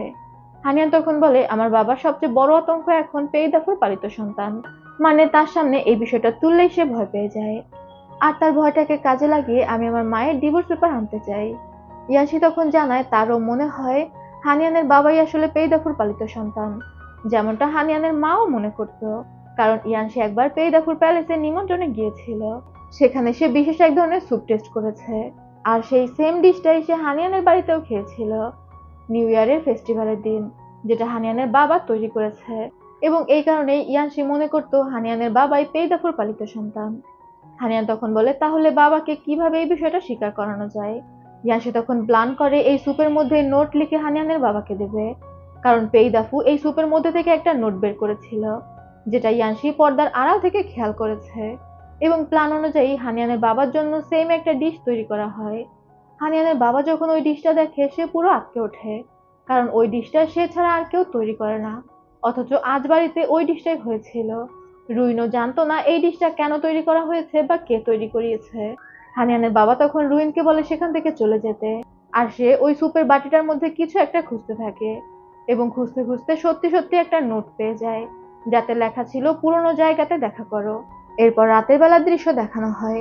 দেখা যায় হানিয়ানের বাবা সত্যি সত্যি একটা পুরনো মন্দিরে চলে গিয়েছে, তবে সে সেখানে গিয়ে কাউকে খুঁজে পায় না। তখনই হানিয়ান আর ইয়ানশি একসাথে বের হয়ে আসে। ইয়ানশি হানিয়ানের বাবাকে বলে, আপনি যদি পেইদাফুর পালিত সন্তান না হন, শুধুমাত্র ছোট্ট একটা মেসেজের জন্য আপনি এই জায়গায় খুঁজে চলে আসলেন। এটা ছিল আসলে পেইদাফুর গোপন আড্ডাখানা, যেটা সম্পর্কে সচরাচর কেউ জানতো না। হানিয়ানের বাবা হানিয়ানকে দেখে অবাক হয়ে বলে, তুমি এখানে কেন এসেছো? চলো, তোমাকে যা বলার আমি বাড়িতে গিয়ে সিক্রেটলি বলবো। তুমি ইয়ানশির কথা শোনো না। হানিয়ান তখন ওর বাবাকে বলে, তুমি আমাকে কত বড় মিথ্যা কথা বলবে যে এখানে বলা যাবে না? তোমার অ্যাক্টিং স্কিল দেখে আমি তো মুগ্ধ। তুমি তো নাটক সিনেমাতে নাম লেখাতে পারতে, মানে এই টাইপ কথা বলে আর কি। হানিয়ানের বাবা তখনও ইনোসেন্ট সাজার ভান করতে থাকে। সে হানিয়ানকে বলে, তুমি ইয়ানশির কথা শোনো না, ও তোমাকে ম্যানিপুলেট করছে। ইয়ানশির আসল উদ্দেশ্য তো পেইদাফুর পালিত সন্তানের কাছে যে সম্পদ রয়েছে সেটা। ও তো এই কারণেই অনেক তথ্য জানা সত্ত্বেও রাজাকে সেগুলো জানায়নি। ও নিজেই পেইদাফুর পালিত সন্তান। হানিয়ান এটা শুনে অবাক হয়ে যায়। সে ইয়ানশির দিকে তাকিয়ে বলে, তুমি কি পেইদাফুর সাথে মিলিত ছিলে? তুমি কি তার সম্পত্তির জন্যই সবকিছু ইনভেস্টিগেশন করছো? তুমি পেইদাফুর পালিত সন্তান? ইয়ানশি তখন একদম চুপসে যায়, এবং সে যেহেতু হানিয়ানকে কথা দিয়েছিল হানিয়ানের সন্দেহ হলে তাকে জিজ্ঞাসা করলে সে সত্যি সত্যি বলবে, তাই সে হানিয়ানকে সত্যি সত্যি বলে দেয়। ইয়ানশি এখানে স্বীকার করে সে আসলে পেইদাফুর পালিত সন্তান। এখান থেকেই আমাদের পাস্টের একটা সিন দেখানো হয়। তখনও হানিয়ানের জন্ম হয়নি। হানিয়ানের দাদা বেশ ন্যায়পরায়ণ মন্ত্রী ছিলেন, আর সেই প্রথম খেয়াল করেছিলেন পেইদাফু একটা দল গঠন করেছে এবং অনেক সম্পদ আত্মসাৎ করে ফেলেছে। তখনও পর্যন্ত অন্য কেউ এই বিষয়টা জানতো না। আর হানিয়ানের দাদার কাছ থেকে হানিয়ানের বাবা এই বিষয়টা জানতে পারে। সে তখন বলে, পেইদাফু অনেক শক্তিশালী, তার সাথে পাঙ্গা নেওয়া উচিত হবে না। আমরা কি তার সাথে টিকে থাকতে পারবো? হানিয়ানের দাদা এটা শুনে প্রচন্ড রেগে যায়। সে হানিয়ানের বাবাকে পেটাতে থাকে আর বলতে থাকে, আমি তোমার মতো ভীতু নই যে পেইদাফুর ক্ষমতার ভয়ে রাজাকে সত্যটা জানাবো না। আর হানিয়ানের দাদা সিদ্ধান্ত নেয় সে রাজাকে সবকিছু জানিয়ে দিবে। তাই সমস্ত প্রমাণ সহ একটা চিঠি লিখে সে রাজার কাছে পাঠানোর ব্যবস্থা করছিল। কিন্তু সেই রাতেই হানিয়ানের বাবা হানিয়ানের দাদাকে কেকের মধ্যে বিষ মিশিয়ে দেয়, যে বিষের কারণে হানিয়ানের দাদা অসুস্থ হয়ে যায় আর পরবর্তীতে মারা যায়। হানিয়ানের দাদার মৃত্যুর পর হানিয়ানের বাবা পুরোপুরি পেইদাফুর ভক্ত হয়ে যায় এবং সে পেইদাফুকে নিজের মাস্টার এবং বাবা বলে গ্রহণ করে। তারপরে আস্তে আস্তে সে পেইদাফুর এতটাই বিশ্বস্ত হয়ে যায় যে পেইদাফু তার অর্জিত সমস্ত সম্পদ হানিয়ানের বাবার কাছেই গচ্ছিত রেখে দেয়, মানে হানিয়ানের বাবার দায়িত্বে দিয়ে দেয়। তবে হানিয়ানের বাবা সবসময় দুঃস্বপ্ন দেখে জেগে উঠতো। তার মনে হতো পেইদাফু কখনো না কখনো ধরা পড়ে যাবে, আর তাই সে আস্তে আস্তে পেইদাফুকেও স্লো পয়জন দিতে থাকে, কারণ পেইদাফু যদি বেঁচে থাকে তাহলে সেও ধরা পড়ে যাবে। হানিয়ানের বাবা মৃত্যুকে প্রচন্ড রকম ভয় পেত, আর পেইদাফুকে স্লো পয়জন দিতে দিতে পেইদাফু নিজেও অনেকটা দুর্বল হয়ে যায়। পরবর্তীতে পেইদাফু ধরা পড়ে, তবে স্লো পয়জনের জন্য জেলেই তার মৃত্যু হয়ে যায়। সিন আবার প্রেজেন্টে ফিরে আসে। হানিয়ান ওর বাবার মুখ থেকে তো সবকিছু জানতে পারে, তবে ইয়ানশিও কিন্তু বলেছিল সে পেইদাফুর পালিত সন্তান। পেইদাফুর আসলে একটা না দুটো পালিত সন্তান ছিল, তবে সে ছিল খুবই চালাক। ইয়ানশিকে সামনে রেখে সমস্ত দায়িত্ব হানিয়ানের বাবার কাঁধেই দিয়েছিল। তবে হানিয়ানের তো এসবে কিছু যায় আসে না। সে ইয়ানশিকে একটাই কথা জিজ্ঞাসা করছিল, ইয়ানশি কেন তাকে এতদিন এগুলো বলেনি। ইয়ানশি যে তার কাছাকাছি এসেছে, তার মাধ্যমে তার মায়ের প্ল্যান জেনেছে, এগুলো কি শুধুমাত্র হানিয়ানকে ব্যবহার করার জন্য? ইয়ানশি তখন হানিয়ানকে বলে, শুরুর দিকে বিষয়টা এমনই ছিল। শুরুতে আমি ভেবেছিলাম আমি তোমাকে ব্যবহার করব তোমার বাবার বিরুদ্ধে, কিন্তু পরবর্তীতে আস্তে আস্তে আমি তোমাকে ভালোবেসে ফেলেছি। হানিয়ানের বাবা তখন বলে, এই ছেলেটার কথা বিশ্বাস করো না, ও তোমাকে ভুলাচ্ছে। হানিয়ান রেগে ওর বাবার দিকে তাকিয়ে বলে, মিস্টার শিয়াং, আপনিও কিন্তু ধোয়া তুলসী পাতা না। আপনি নিজের বাবাকে নিজে মেরেছেন, আর তারপর সেই দায়টা একটা বাচ্চা মেয়ে মানে আমার উপর চাপিয়েছেন। হানিয়ানের বাবা তখন বলে, এখানে আমার কোনো দোষ নেই। আমি যদিও আমার বাবাকে পয়জন দিয়েছিলাম, কিন্তু রুইনি তোমাকে খালি পায়ে হাঁটতে থাকা ভূত নামে অভিহিত করেছিল, তার আনা গণকের মাধ্যমে। আর আমি শুধুমাত্র নিজের কাঁধ বাঁচাতে তার কথায় হ্যাঁতে হ্যাঁ মিলিয়ে গিয়েছি। আর তুমি বলো এমনটা আমি কেন করতাম না? বাবা যদি রাজাকে সবকিছু জানিয়ে দিত, তাহলে তো আমিও ফেঁসে যেতাম। হানিয়ানের বাবা আসলে অনেক অন্যায় করেছে, কিন্তু তার প্রত্যেক অন্যায়ের পিছনে এক্সকিউজ রেডি থাকে। মানে সে একদম ইনোসেন্ট, বাধ্য হয়ে তাকে অন্যায় করতে হয়, এমন একটা ভাব। তখন আবার ইয়ানসি বলে, যেহেতু এখন সবকিছু খোলাখুলি কথা হচ্ছে, তাহলে ইউকিনের মৃত্যু ব্যাপারটাও বলে দিন। আপনিই তো ইউকিনকে পয়জন দিয়েছিলেন। হানিয়ানের বাবা তখন বলে, আমি পয়জন দিয়েছিলাম, তবে সেটা ইউকিনের জন্য ছিল না, সেটা ছিল তোমার জন্য। তুমি যদি পেইদাফুর কেস নিয়ে বাড়াবাড়ি না করতে এবং সাক্ষী জোগাড় করে না ফেলতে, তাহলে আমি কখনোই তোমাকে পয়জন দিতাম না। তাই ইউকিনের মৃত্যুর জন্য তুমি দায়ী। বুঝুন অবস্থা, নিজে বিষ দিয়েছে অথচ দায়ী করছে ইয়ানশিকে। হানিয়ান এগুলো আর নিতে পারছিল না। ও জাস্ট ওর বাবার দিকে তাকিয়ে একটা হাসি দেয়, যে হাসির মধ্যে প্রচন্ড কষ্ট ছিল। আর তারপর সেখান থেকে বের হয়ে যায়। হানিয়ান প্রচন্ড ভেঙে পড়েছিল। ও ডিরেক্ট চলে যায় চাইজিং এর কাছে। চাইজিং হানিয়ানকে দেখে বলে, তোমাকে দেখে মনে হচ্ছে তুমি অনেক কষ্ট পেয়েছো। হানিয়ান তখন বলে, কেউ যদি তোমাকে মিথ্যা বলতো তাহলে তুমি কি করতে? চাইজিং বলে, যদি অন্য কেউ আমাকে মিথ্যা বলতো তাহলে আমি তাকে মেরে ফেলতাম, কিন্তু তুমি যদি আমাকে মিথ্যা বলতে তাহলে আমার হৃদয় ভেঙে যেত, যেমনটা তোমার হয়েছে। তুমি ইয়ানশিকে সত্যি সত্যি ভালোবেসেছিলে। হানিয়ান কথা ঘুরিয়ে চাইজিংকে বলে, আমি সিদ্ধান্ত নিয়েছি শহর ছেড়ে চলে যাব। আমি শহরে আসার জন্য আফসোস করছি। চাইজিং তো এটা শুনে অনেক খুশি হয়। ও সবসময় চাইতো হানিয়ান ওর সাথে চলে যাক। চাইজিং হানিয়ানের চোখের পানি মুছিয়ে দেয়। তবে দূর থেকে ওদের সমস্ত কথাবার্তা ইয়ানশি শুনেছিল। আর হানিয়ান চলে যাওয়ার সিদ্ধান্ত নিয়েছে, এটা শোনার পর ইয়ানশি চুপচাপ সেখান থেকে চলে যায়। পরদিন সকালবেলার দৃশ্য দেখানো হয়। হানিয়ান তার মাকে জানায় সে এখান থেকে চলে যাওয়ার সিদ্ধান্ত নিয়েছে। তবে হানিয়ানের মা তো অনেক ম্যাচিউর ছিল। সে হানিয়ানের সিদ্ধান্তের উপর একটা কথা বলে না। তবে তার চিন্তা ছিল ডিভোর্স পেপার নিয়ে। হানিয়ান তখন বলে, তুমি চিন্তা করো না, আমি বাবার কাছ থেকে তোমার জন্য ডিভোর্স পেপার এনে দিচ্ছি। আর এরপরে হানিয়ান চলে যায় তার বাবার কাছে। হানিয়ানের বাবা হানিয়ানদের অ্যানসেস্ট্রাল হলে বসেছিল, একদম ইনোসেন্ট একটা মানুষ। হানিয়ান সেখানে গিয়ে ডিরেক্ট ওর বাবার কাছ থেকে ওর মায়ের ডিভোর্স পেপার চায়। হানিয়ানের বাবা তখন বলে, তুমি, আমি আর তোমার মা, আমরা পরিবার। আমরা পাস্টের ভুলগুলোকে বাদ দিয়ে সুন্দর মতো বাঁচতে পারি, তাহলে কি দরকার ডিভোর্সের? হানিয়ান তখন অনেকটা রেগে বলে, তুমি যতগুলো পাপ করেছো সেসব পাপের জন্য একদিন না একদিন তো তোমার শাস্তি হবেই। তাই আমি চাই না তোমার সাথে আমার মাও জড়িয়ে পড়ুক। আমার মা তোমার অন্যায়ের কারণে শাস্তি পাক। তাই আমি তোমার থেকে আমার মায়ের জীবন আলাদা করতে চাই। হানিয়ানের বাবা তখন অনেকটা রেগে বলে, তুমি কেমন ধরনের সন্তান, নিজের বাবা আর মায়ের ডিভোর্স করাতে চাচ্ছ? আমি তোমার মাকে ডিভোর্স দিব না। কিন্তু তখনই হানিয়ানের মা সেখানে চলে আসে। আর সে বলে, মিস্টার সিয়াং, আপনি আমাকে ডিভোর্স দেবেনই। হানিয়ান দ্রুত গিয়ে ওর মাকে ধরে। তবে হানিয়ানের মা যে নিজের পায়ে দাঁড়াতে পেরেছে, এটা দেখে হানিয়ানের বাবা মোটেও খুশি ছিল না। সে তো চাইতোই না হানিয়ানের মা নিজের পায়ে দাঁড়াক। হানিয়ানের মা তখন বলে, কি ব্যাপার, আমাকে নিজের পায়ে দাঁড়াতে দেখে তুমি মনে হচ্ছে খুশি হওনি? হানিয়ানের বাবা তখন হেসে দিয়ে বলে, অবশ্যই খুশি হয়েছি। ইম্পেরিয়াল ডাক্তার তাহলে তোমার শারীরিক অবস্থা চেক করতে আসতো না, তোমার পায়ে চিকিৎসা করতে আসতো। হানিয়ানের মা তখন বলে, হানিয়ান যেটা চাইছে সেটা দিয়ে দাও। হানিয়ানের বাবা বলে, যদি না দিই তাহলে? হানিয়ানের মা বলে, এক রাতের মধ্যে আমার বাবা দেশদ্রোহী হিসেবে বিবেচিত হলো। আমার বাবার অনেক স্টুডেন্ট এখনো মন্ত্রিসভায় আছে, আর বর্তমানে তারা অনেক বড় বড় পদে চলে গিয়েছে। আমি যদি প্যালেসে গিয়ে আমার বাবার কেসটা রিওপেন করতে বলি, তাহলে কিন্তু তুমি পালাতে পারবে না। আমার বাবার স্টুডেন্টরা অবশ্যই কেসটা রিওপেন করবে। তারা চাইবে তাদের মাস্টার সুবিচার পাক। তুমি এমন কুলাঙ্গার স্টুডেন্ট যে নিজের মাস্টারকেও ছাড়োনি। হানিয়ানের বাবা অনেকটা ভয় পেয়ে যায়। সে তখন হানিয়ানের মাকে ইমোশনালি ম্যানিপুলেট করার চেষ্টা করে। বলে যে, দেখো, বিয়ের পরে কিন্তু আমরা অনেক ভালো সময় কাটিয়েছি, তোমার আমার একটা মেয়েও আছে, তুমি আমাকে বিশেষ এক ধরনের মিষ্টি বানিয়ে খাওয়াতে, তুমি কি এগুলো সবকিছু ভুলে গিয়েছো? হানিয়ানের মা তখন প্রচন্ড রাগে হানিয়ানের বাবাকে বলে, তুমি কি জানো আমি ওই বিশেষ মিষ্টিটা কেন ভালো বানাতে পারি? কারণ ওইটা মিস্টার আনের ফেভারিট। এটা শুনে হানিয়ানের বাবা চুপ হয়ে যায়। হানিয়ান দ্রুত ওর মাকে নিয়ে সেখান থেকে বের হয়ে যায়। তবে সেদিন রাতেই হানিয়ানের বাবা হানিয়ানের মায়ের জন্য ডিভোর্স পেপার লিখে দেয়, কারণ সে বুঝতে পেরেছিল সে আর হানিয়ানের মাকে আটকে রাখতে পারবে না। তার উপর তার জীবনের ভয় তো ছিলই। অবশেষে হানিয়ানের মা মুক্তি পেয়েছে। পরদিন সকালে ইয়ানশি আসে হানিয়ানের সাথে দেখা করতে। হানিয়ান জিজ্ঞাসা করে, ইয়ানশি এখানে কেন এসেছে?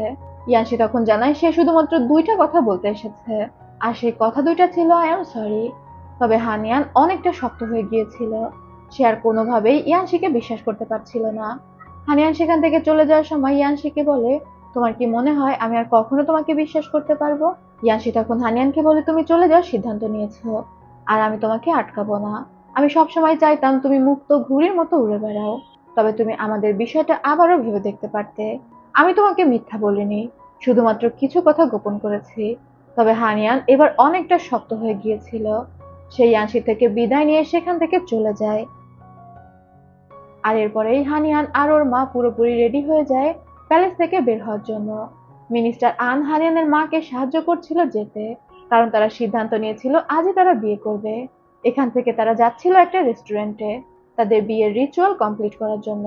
হানিয়ান ওর মাকে বলে, আমি চাইজিংকে নিয়ে আসছি, তুমি মিনিস্টার আনের সাথে যাও, আমি ঘুরে চাইজিংকে নিয়ে খুব দ্রুত পৌঁছে যাব। এটা বলে দুইজন দুই গাড়িতে চলে যায়। তবে মাঝপথে গিয়ে হানিয়ান যখন জানালা দিয়ে বাইরে তাকায়, তখনই ও খেয়াল করে এই গাড়োয়ানটা কেউ চিনছে না, মানে যে ওর গাড়ি টেনে নিয়ে যাচ্ছিল। হানিয়ান দ্রুত বাইরে এসে গাড়োয়ানকে জিজ্ঞাসা করে, আপনাকে দেখে তো অচেনা মনে হচ্ছে, আপনি কি নতুন? ওই গাড়োয়ান তখন জানায়, আপনাদের প্যালেসে দুইজনই গাড়োয়ান ছিল, একটা তো আপনার মা নিয়ে গিয়েছে, আর একটা হয়তো প্যালেসের কোনো মাস্টারের প্রয়োজন, তাই আমাকে নতুন করে আজকের জন্য হায়ার করা হয়েছে। এটা শুনেই হানিয়ানের একটু খটকা লাগে, গাড়ি কার বা প্রয়োজন হতে পারে। হানিয়ানের সাথে ছিল শুভং, সে শুভংকে বলে এখানেই অপেক্ষা করতে, আর গাড়ির সাথে থাকা ঘোড়াটা নিয়ে সেখান থেকে দ্রুত বের হয়ে যায়। এবার আমাদের রেস্টুরেন্টের দৃশ্য দেখানো হয়। হানিয়ানের মা আর মিনিস্টার আন একসাথে বসে খাবার খাচ্ছিল। তারা দুজন প্রচন্ড খুশি ছিল, নিজেদের ইয়াং সময়ের রোমান্টিক কথাগুলো মনে করছিল, তারা কিভাবে কাটিয়েছে, কত স্বপ্ন দেখেছে এগুলো। দুইজন দুজনকে তো প্রচন্ড ভালোবাসতো। হানিয়ানের মা বলছিল, আমার মনে হচ্ছে সবকিছু যেন স্বপ্ন, ঘুম ভাঙলেই স্বপ্ন ভেঙে যাবে। মিনিস্টার আন তখন আবার বলে, এত সুন্দর যদি স্বপ্ন হয় তাহলে সেই স্বপ্ন দেখতেও আমি রাজি আছি। মানে দুইজনের রোমান্স তো পুরো তুঙ্গে। কথা বলতে বলতে মিনিস্টার আন হানিয়ানের মাকে একটা খাবার তুলে দিয়ে বলে, দেখো এই খাবারটা অনেক ভালো হয়েছে। কিন্তু খাবারটা খাওয়ার সময় হানিয়ানের মায়ের খাবারটা খুব পরিচিত মনে হয়, এই খাবারটা সে আগেও খেয়েছে। আর তার মনে পড়ে যায় এই খাবারটা হানিয়ানের বাবা বানায়। সাথে সাথেই হানিয়ানের মা মিনিস্টার আনের হাত ধরে বলে, আমরা অনেক বড় একটা ভুল করে ফেলেছি, এই খাবারগুলোর মধ্যে বিষ ছিল, তুমি আমাকে ক্ষমা করে দিও। মিনিস্টার আন তখন বলে, এটা তাহলে সে? মানে দুজনেই বুঝতে পারে যে হানিয়ানের বাবা এই খাবারগুলোর মধ্যে বিষ দিয়েছে। মিনিস্টার আন তখন বলে, আমরা অনেকটা খাবার খেয়ে ফেলেছি, আমাদের বাঁচার আর কোনো চান্স নেই, তার থেকে ভালো আমরা আমাদের বিয়ের ভোজটা এনজয় করি। আর এরপর বিষ আছে জেনেও সেই খাবারগুলো দুজনে খেতে থাকে। হানিয়ানের মা খাবার খাচ্ছিল আর প্রচন্ড কান্না করছিল। হঠাৎ করে সে অসুস্থ হয়ে পড়ে। মিনিস্টার আন দ্রুত এসে হানিয়ানের মাকে ধরে, জিজ্ঞাসা করে তার খুব কষ্ট হচ্ছে কিনা। হানিয়ানের মা তখন বলে, এই দিনটার জন্য সে অনেক বছর অপেক্ষা করেছে, কোনোদিন ভাবতেও পারেনি এই দিনটা আসবে। এই দিনটা ছিল তার জীবনের সেরা দিন। আর তারপর সে যখন বাইরের দিকে তাকায়, দেখতে পায় তাদের বিয়ের জন্য সুন্দর করে সাজিয়েছিল মিনিস্টার আন। সে তখন মিনিস্টার আনকে বলে, চলো আমরা আমাদের রিচুয়ালটা কমপ্লিট করি, এই জীবনে না হোক পরবর্তী জীবনে যাতে আমরা একসাথে থাকতে পারি, আমাদের মেমোরিয়াল ট্যাবলেট যেন স্বামী স্ত্রী হিসেবে পাশাপাশি থাকে। এরপর হানিয়ানের মা আর মিনিস্টার আন সেখানে বিয়ে করে। তারা দুজনেই তো প্রচন্ড অসুস্থ বোধ করছিল, তারপরে কোনোভাবে বিয়ের রিচুয়াল কমপ্লিট করে। কিন্তু ক্রস কাপ ওয়াইনের আগেই মিনিস্টার আন প্রচন্ড অসুস্থ হয়ে যায়। হানিয়ানের মা মিনিস্টার আনকে জড়িয়ে ধরে কান্না করতে থাকে, এবং শেষ সময়ে সে মিনিস্টার আনকে বলে, আমার জীবনের সবচেয়ে বড় আফসোসের বিষয় হচ্ছে আমি তোমার জন্য অপেক্ষা করিনি। সেই সময়ের কথা বলছিল যখন তার বাবা দেশদ্রোহী হিসেবে ঘোষিত হলো, আর সে রাতারাতি সিয়াংকে বিয়ে করলো। মিনিস্টার আন তখন বলে, আমি সারা জীবন ভেবেছি তুমি হয়তো আমাকে ভালোবাসোনি, কিন্তু আমি যখন আজ জানতে পেরেছি যে সারা জীবন আমি তোমার মনের মধ্যে ছিলাম, আমার সারা জীবনের আফসোস মিটে গিয়েছে, আমার এই জীবনে আর কোনো চাহিদা নেই। বলতে বলতে মিনিস্টার আন আরো বেশি অসুস্থ হয়ে যাচ্ছিল, এবং শেষ মুহূর্তে তারা ক্রস কাপ ওয়াইনের রিচুয়ালটা কমপ্লিট করে, এবং মিনিস্টার আন সেখানেই মারা যায়, হানিয়ানের মায়ের হাতের উপরে। সে তো প্রচন্ড চিৎকার করে কান্না করে ওঠে। এই জায়গাটা খুবই করুণ ছিল।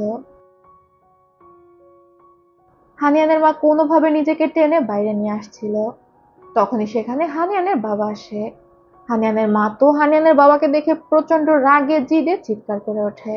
হানিয়ানের বাবা সেখানে এসে হানিয়ানের মাকে বলে, ছোটবেলা থেকে আমি অনেক বুলিং এর শিকার হয়েছি, আমার বাবা আমার স্বভাবের জন্য আমাকে খুব একটা পছন্দ করতো না, হাই স্কলাররা আমাকে সবসময় বুলি করতো, ছোট করে দেখতো, অসম্মান করত। একমাত্র তুমি যে আমাকে সম্মান করেছো, তাই আমি তোমাকে ভালোবাসি। আমি তোমার বাবাকে অবশ্যই ফাঁসিয়েছিলাম, কারণ আমি চাইনি তুমি অন্য কাউকে বিয়ে করো। আমি আমার জীবনে শুধুমাত্র তোমাকেই ভালোবেসেছি। বুঝুন এখানেও একটা অজুহাত জুড়ে দিয়েছে। হানিয়ানের মায়ের জন্য সে হানিয়ানের নানাকে ফাঁসিয়েছিল। যা হোক, এরপর সে আস্তে আস্তে হানিয়ানের মায়ের কাছে আসে, আর তারপর বলে মিনিস্টার আন্টি মারা গিয়েছে। ও কি মারা যাওয়ার আগে খুব কষ্ট পেয়েছিল? ভালো হয়েছে ও মারা গিয়েছে। আমি ওর মৃত্যুটা নিজে চোখে দেখতে পারলাম না। বুঝুন কত বড় শয়তান। হানিয়ানের বাবা হানিয়ানের মাকে বলে, আমি তোমাকে ইচ্ছা করে পঙ্গু করে রেখেছিলাম, কারণ আমি জানতাম আমি যদি তোমাকে পঙ্গু করে না রাখি, তাহলে তুমি বহু আগেই মিনিস্টার আনের সাথে পালিয়ে যেতে। আর তারপর হানিয়ানের মাকে বলে, তোমার খুব কষ্ট হচ্ছে। তুমি যদি বলো যে তুমি ভুল করেছো, আমার সাথে প্যালেসে ফিরে যাবে, তাহলে আমি তোমাকে অ্যান্টিডোট দিয়ে দিব। তুমি শুধু একবার বলো তুমি আমাকে ভালোবাসো। তবে হানিয়ানের মা তো ছিল প্রচন্ড জেদি। সে চিৎকার করে বলে, আন মারা গিয়েছে, এখন আর আমি বেঁচে থেকে কি করব? আমি তোমাকে ঘৃণা করি। হানিয়ানের মা বারবার বলতে থাকে, আমি তোমাকে ঘৃণা করি। আর হানিয়ানের বাবা বারবার বলতে থাকে, একবার বলো তুমি আমাকে ভালোবাসো। তবে হানিয়ানের মা তো সেটা বলবে না, বরং সে একটা ছুরি দিয়ে হানিয়ানের বাবার উপর আক্রমণ করতে যায়। কিন্তু তার শরীরে তো অত বেশি শক্তি ছিল না যে সে হানিয়ানের বাবার উপর আক্রমণ করতে পারে। বরং হানিয়ানের বাবা সেই ছুরি দিয়ে হানিয়ানের মায়ের পিঠে অনেকগুলো আঘাত করে, আর তারপর সেই জায়গাটাতে আগুন ধরিয়ে দিয়ে সেখান থেকে বের হয়ে যায়। তখন আমরা আগুনের মধ্যে ন্যানি চেন এবং জিলান নামে ওই বিশ্বস্ত মেয়েদের মৃতদেহ দেখতে পাই। মানে হানিয়ানের বাবা তাদের দুজনকেও মেরে ফেলেছিল। হানিয়ানের মা তখনও জীবিত ছিল, আর সে নিজেকে টেনে কোনোভাবে বাইরে নিয়ে আসে। একটু পরে হানিয়ান সেখানে আসে, তবে হানিয়ান আসার আগেই সবকিছু শেষ হয়ে গিয়েছিল। হানিয়ান দৌড়ে গিয়ে ওর মাকে ডেকে তোলে। হানিয়ানের মায়ের একটু একটু জ্ঞান ছিল। হানিয়ান অনেক চেষ্টা করে ওর মাকে নিয়ে ডাক্তারের কাছে যাওয়ার জন্য, তবে হানিয়ানের মায়ের শরীরে একটুও শক্তি ছিল না, আর হানিয়ান তাকে তুলে ডাক্তারের কাছেও নিতে পারে না। হানিয়ানের মা হানিয়ানকে বলে, তুমি শান্ত হও, আমার সময় শেষ হয়ে এসেছে। আমার খুব খারাপ লাগছে যে আমি তোমার পরবর্তী সময়গুলোতে তোমার সাথে থাকতে পারলাম না। আমার এতটাই দুর্ভাগ্য যে আমি তোমাকে জীবনে একবারই খুলে নিতে পেরেছিলাম এবং তোমার মায়ের দায়িত্ব পালন করতে পারিনি, কিন্তু তুমি মেয়ের দায়িত্ব খুব ভালোভাবে পালন করেছো। হানিয়ান তো প্রচন্ড কান্না করছিল। ও বুঝতে পারছিল ওর মাকেও এখনই হারিয়ে ফেললো। হানিয়ানের মা হানিয়ানকে বলে হানিয়ান যেন নিজের জীবন খুব সুন্দরভাবে কাটায়, নিজেকে প্রোটেক্ট করে, হানিয়ানের মায়ের মতো সারাটা জীবন নষ্ট না করে ফেলে। হানিয়ানের মা সেখানেই হানিয়ানের কোলের মধ্যে মারা যায়। হানিয়ান তো ওর মায়ের মৃতদেহ জড়িয়ে ধরে অনেক কান্নাকাটি করে, আর তারপর ওর মায়ের হাতে থাকা সেই ছুরিটা নিয়ে চলে আসে ওর বাবার প্যালেসে। সেখানে হানিয়ানের বাবা দাঁড়িয়ে ছিল, তার গায়ে তখনও রক্ত লেগে আছে। হানিয়ান ছুরি নিয়ে ওর বাবার দিকে আগাতে থাকে।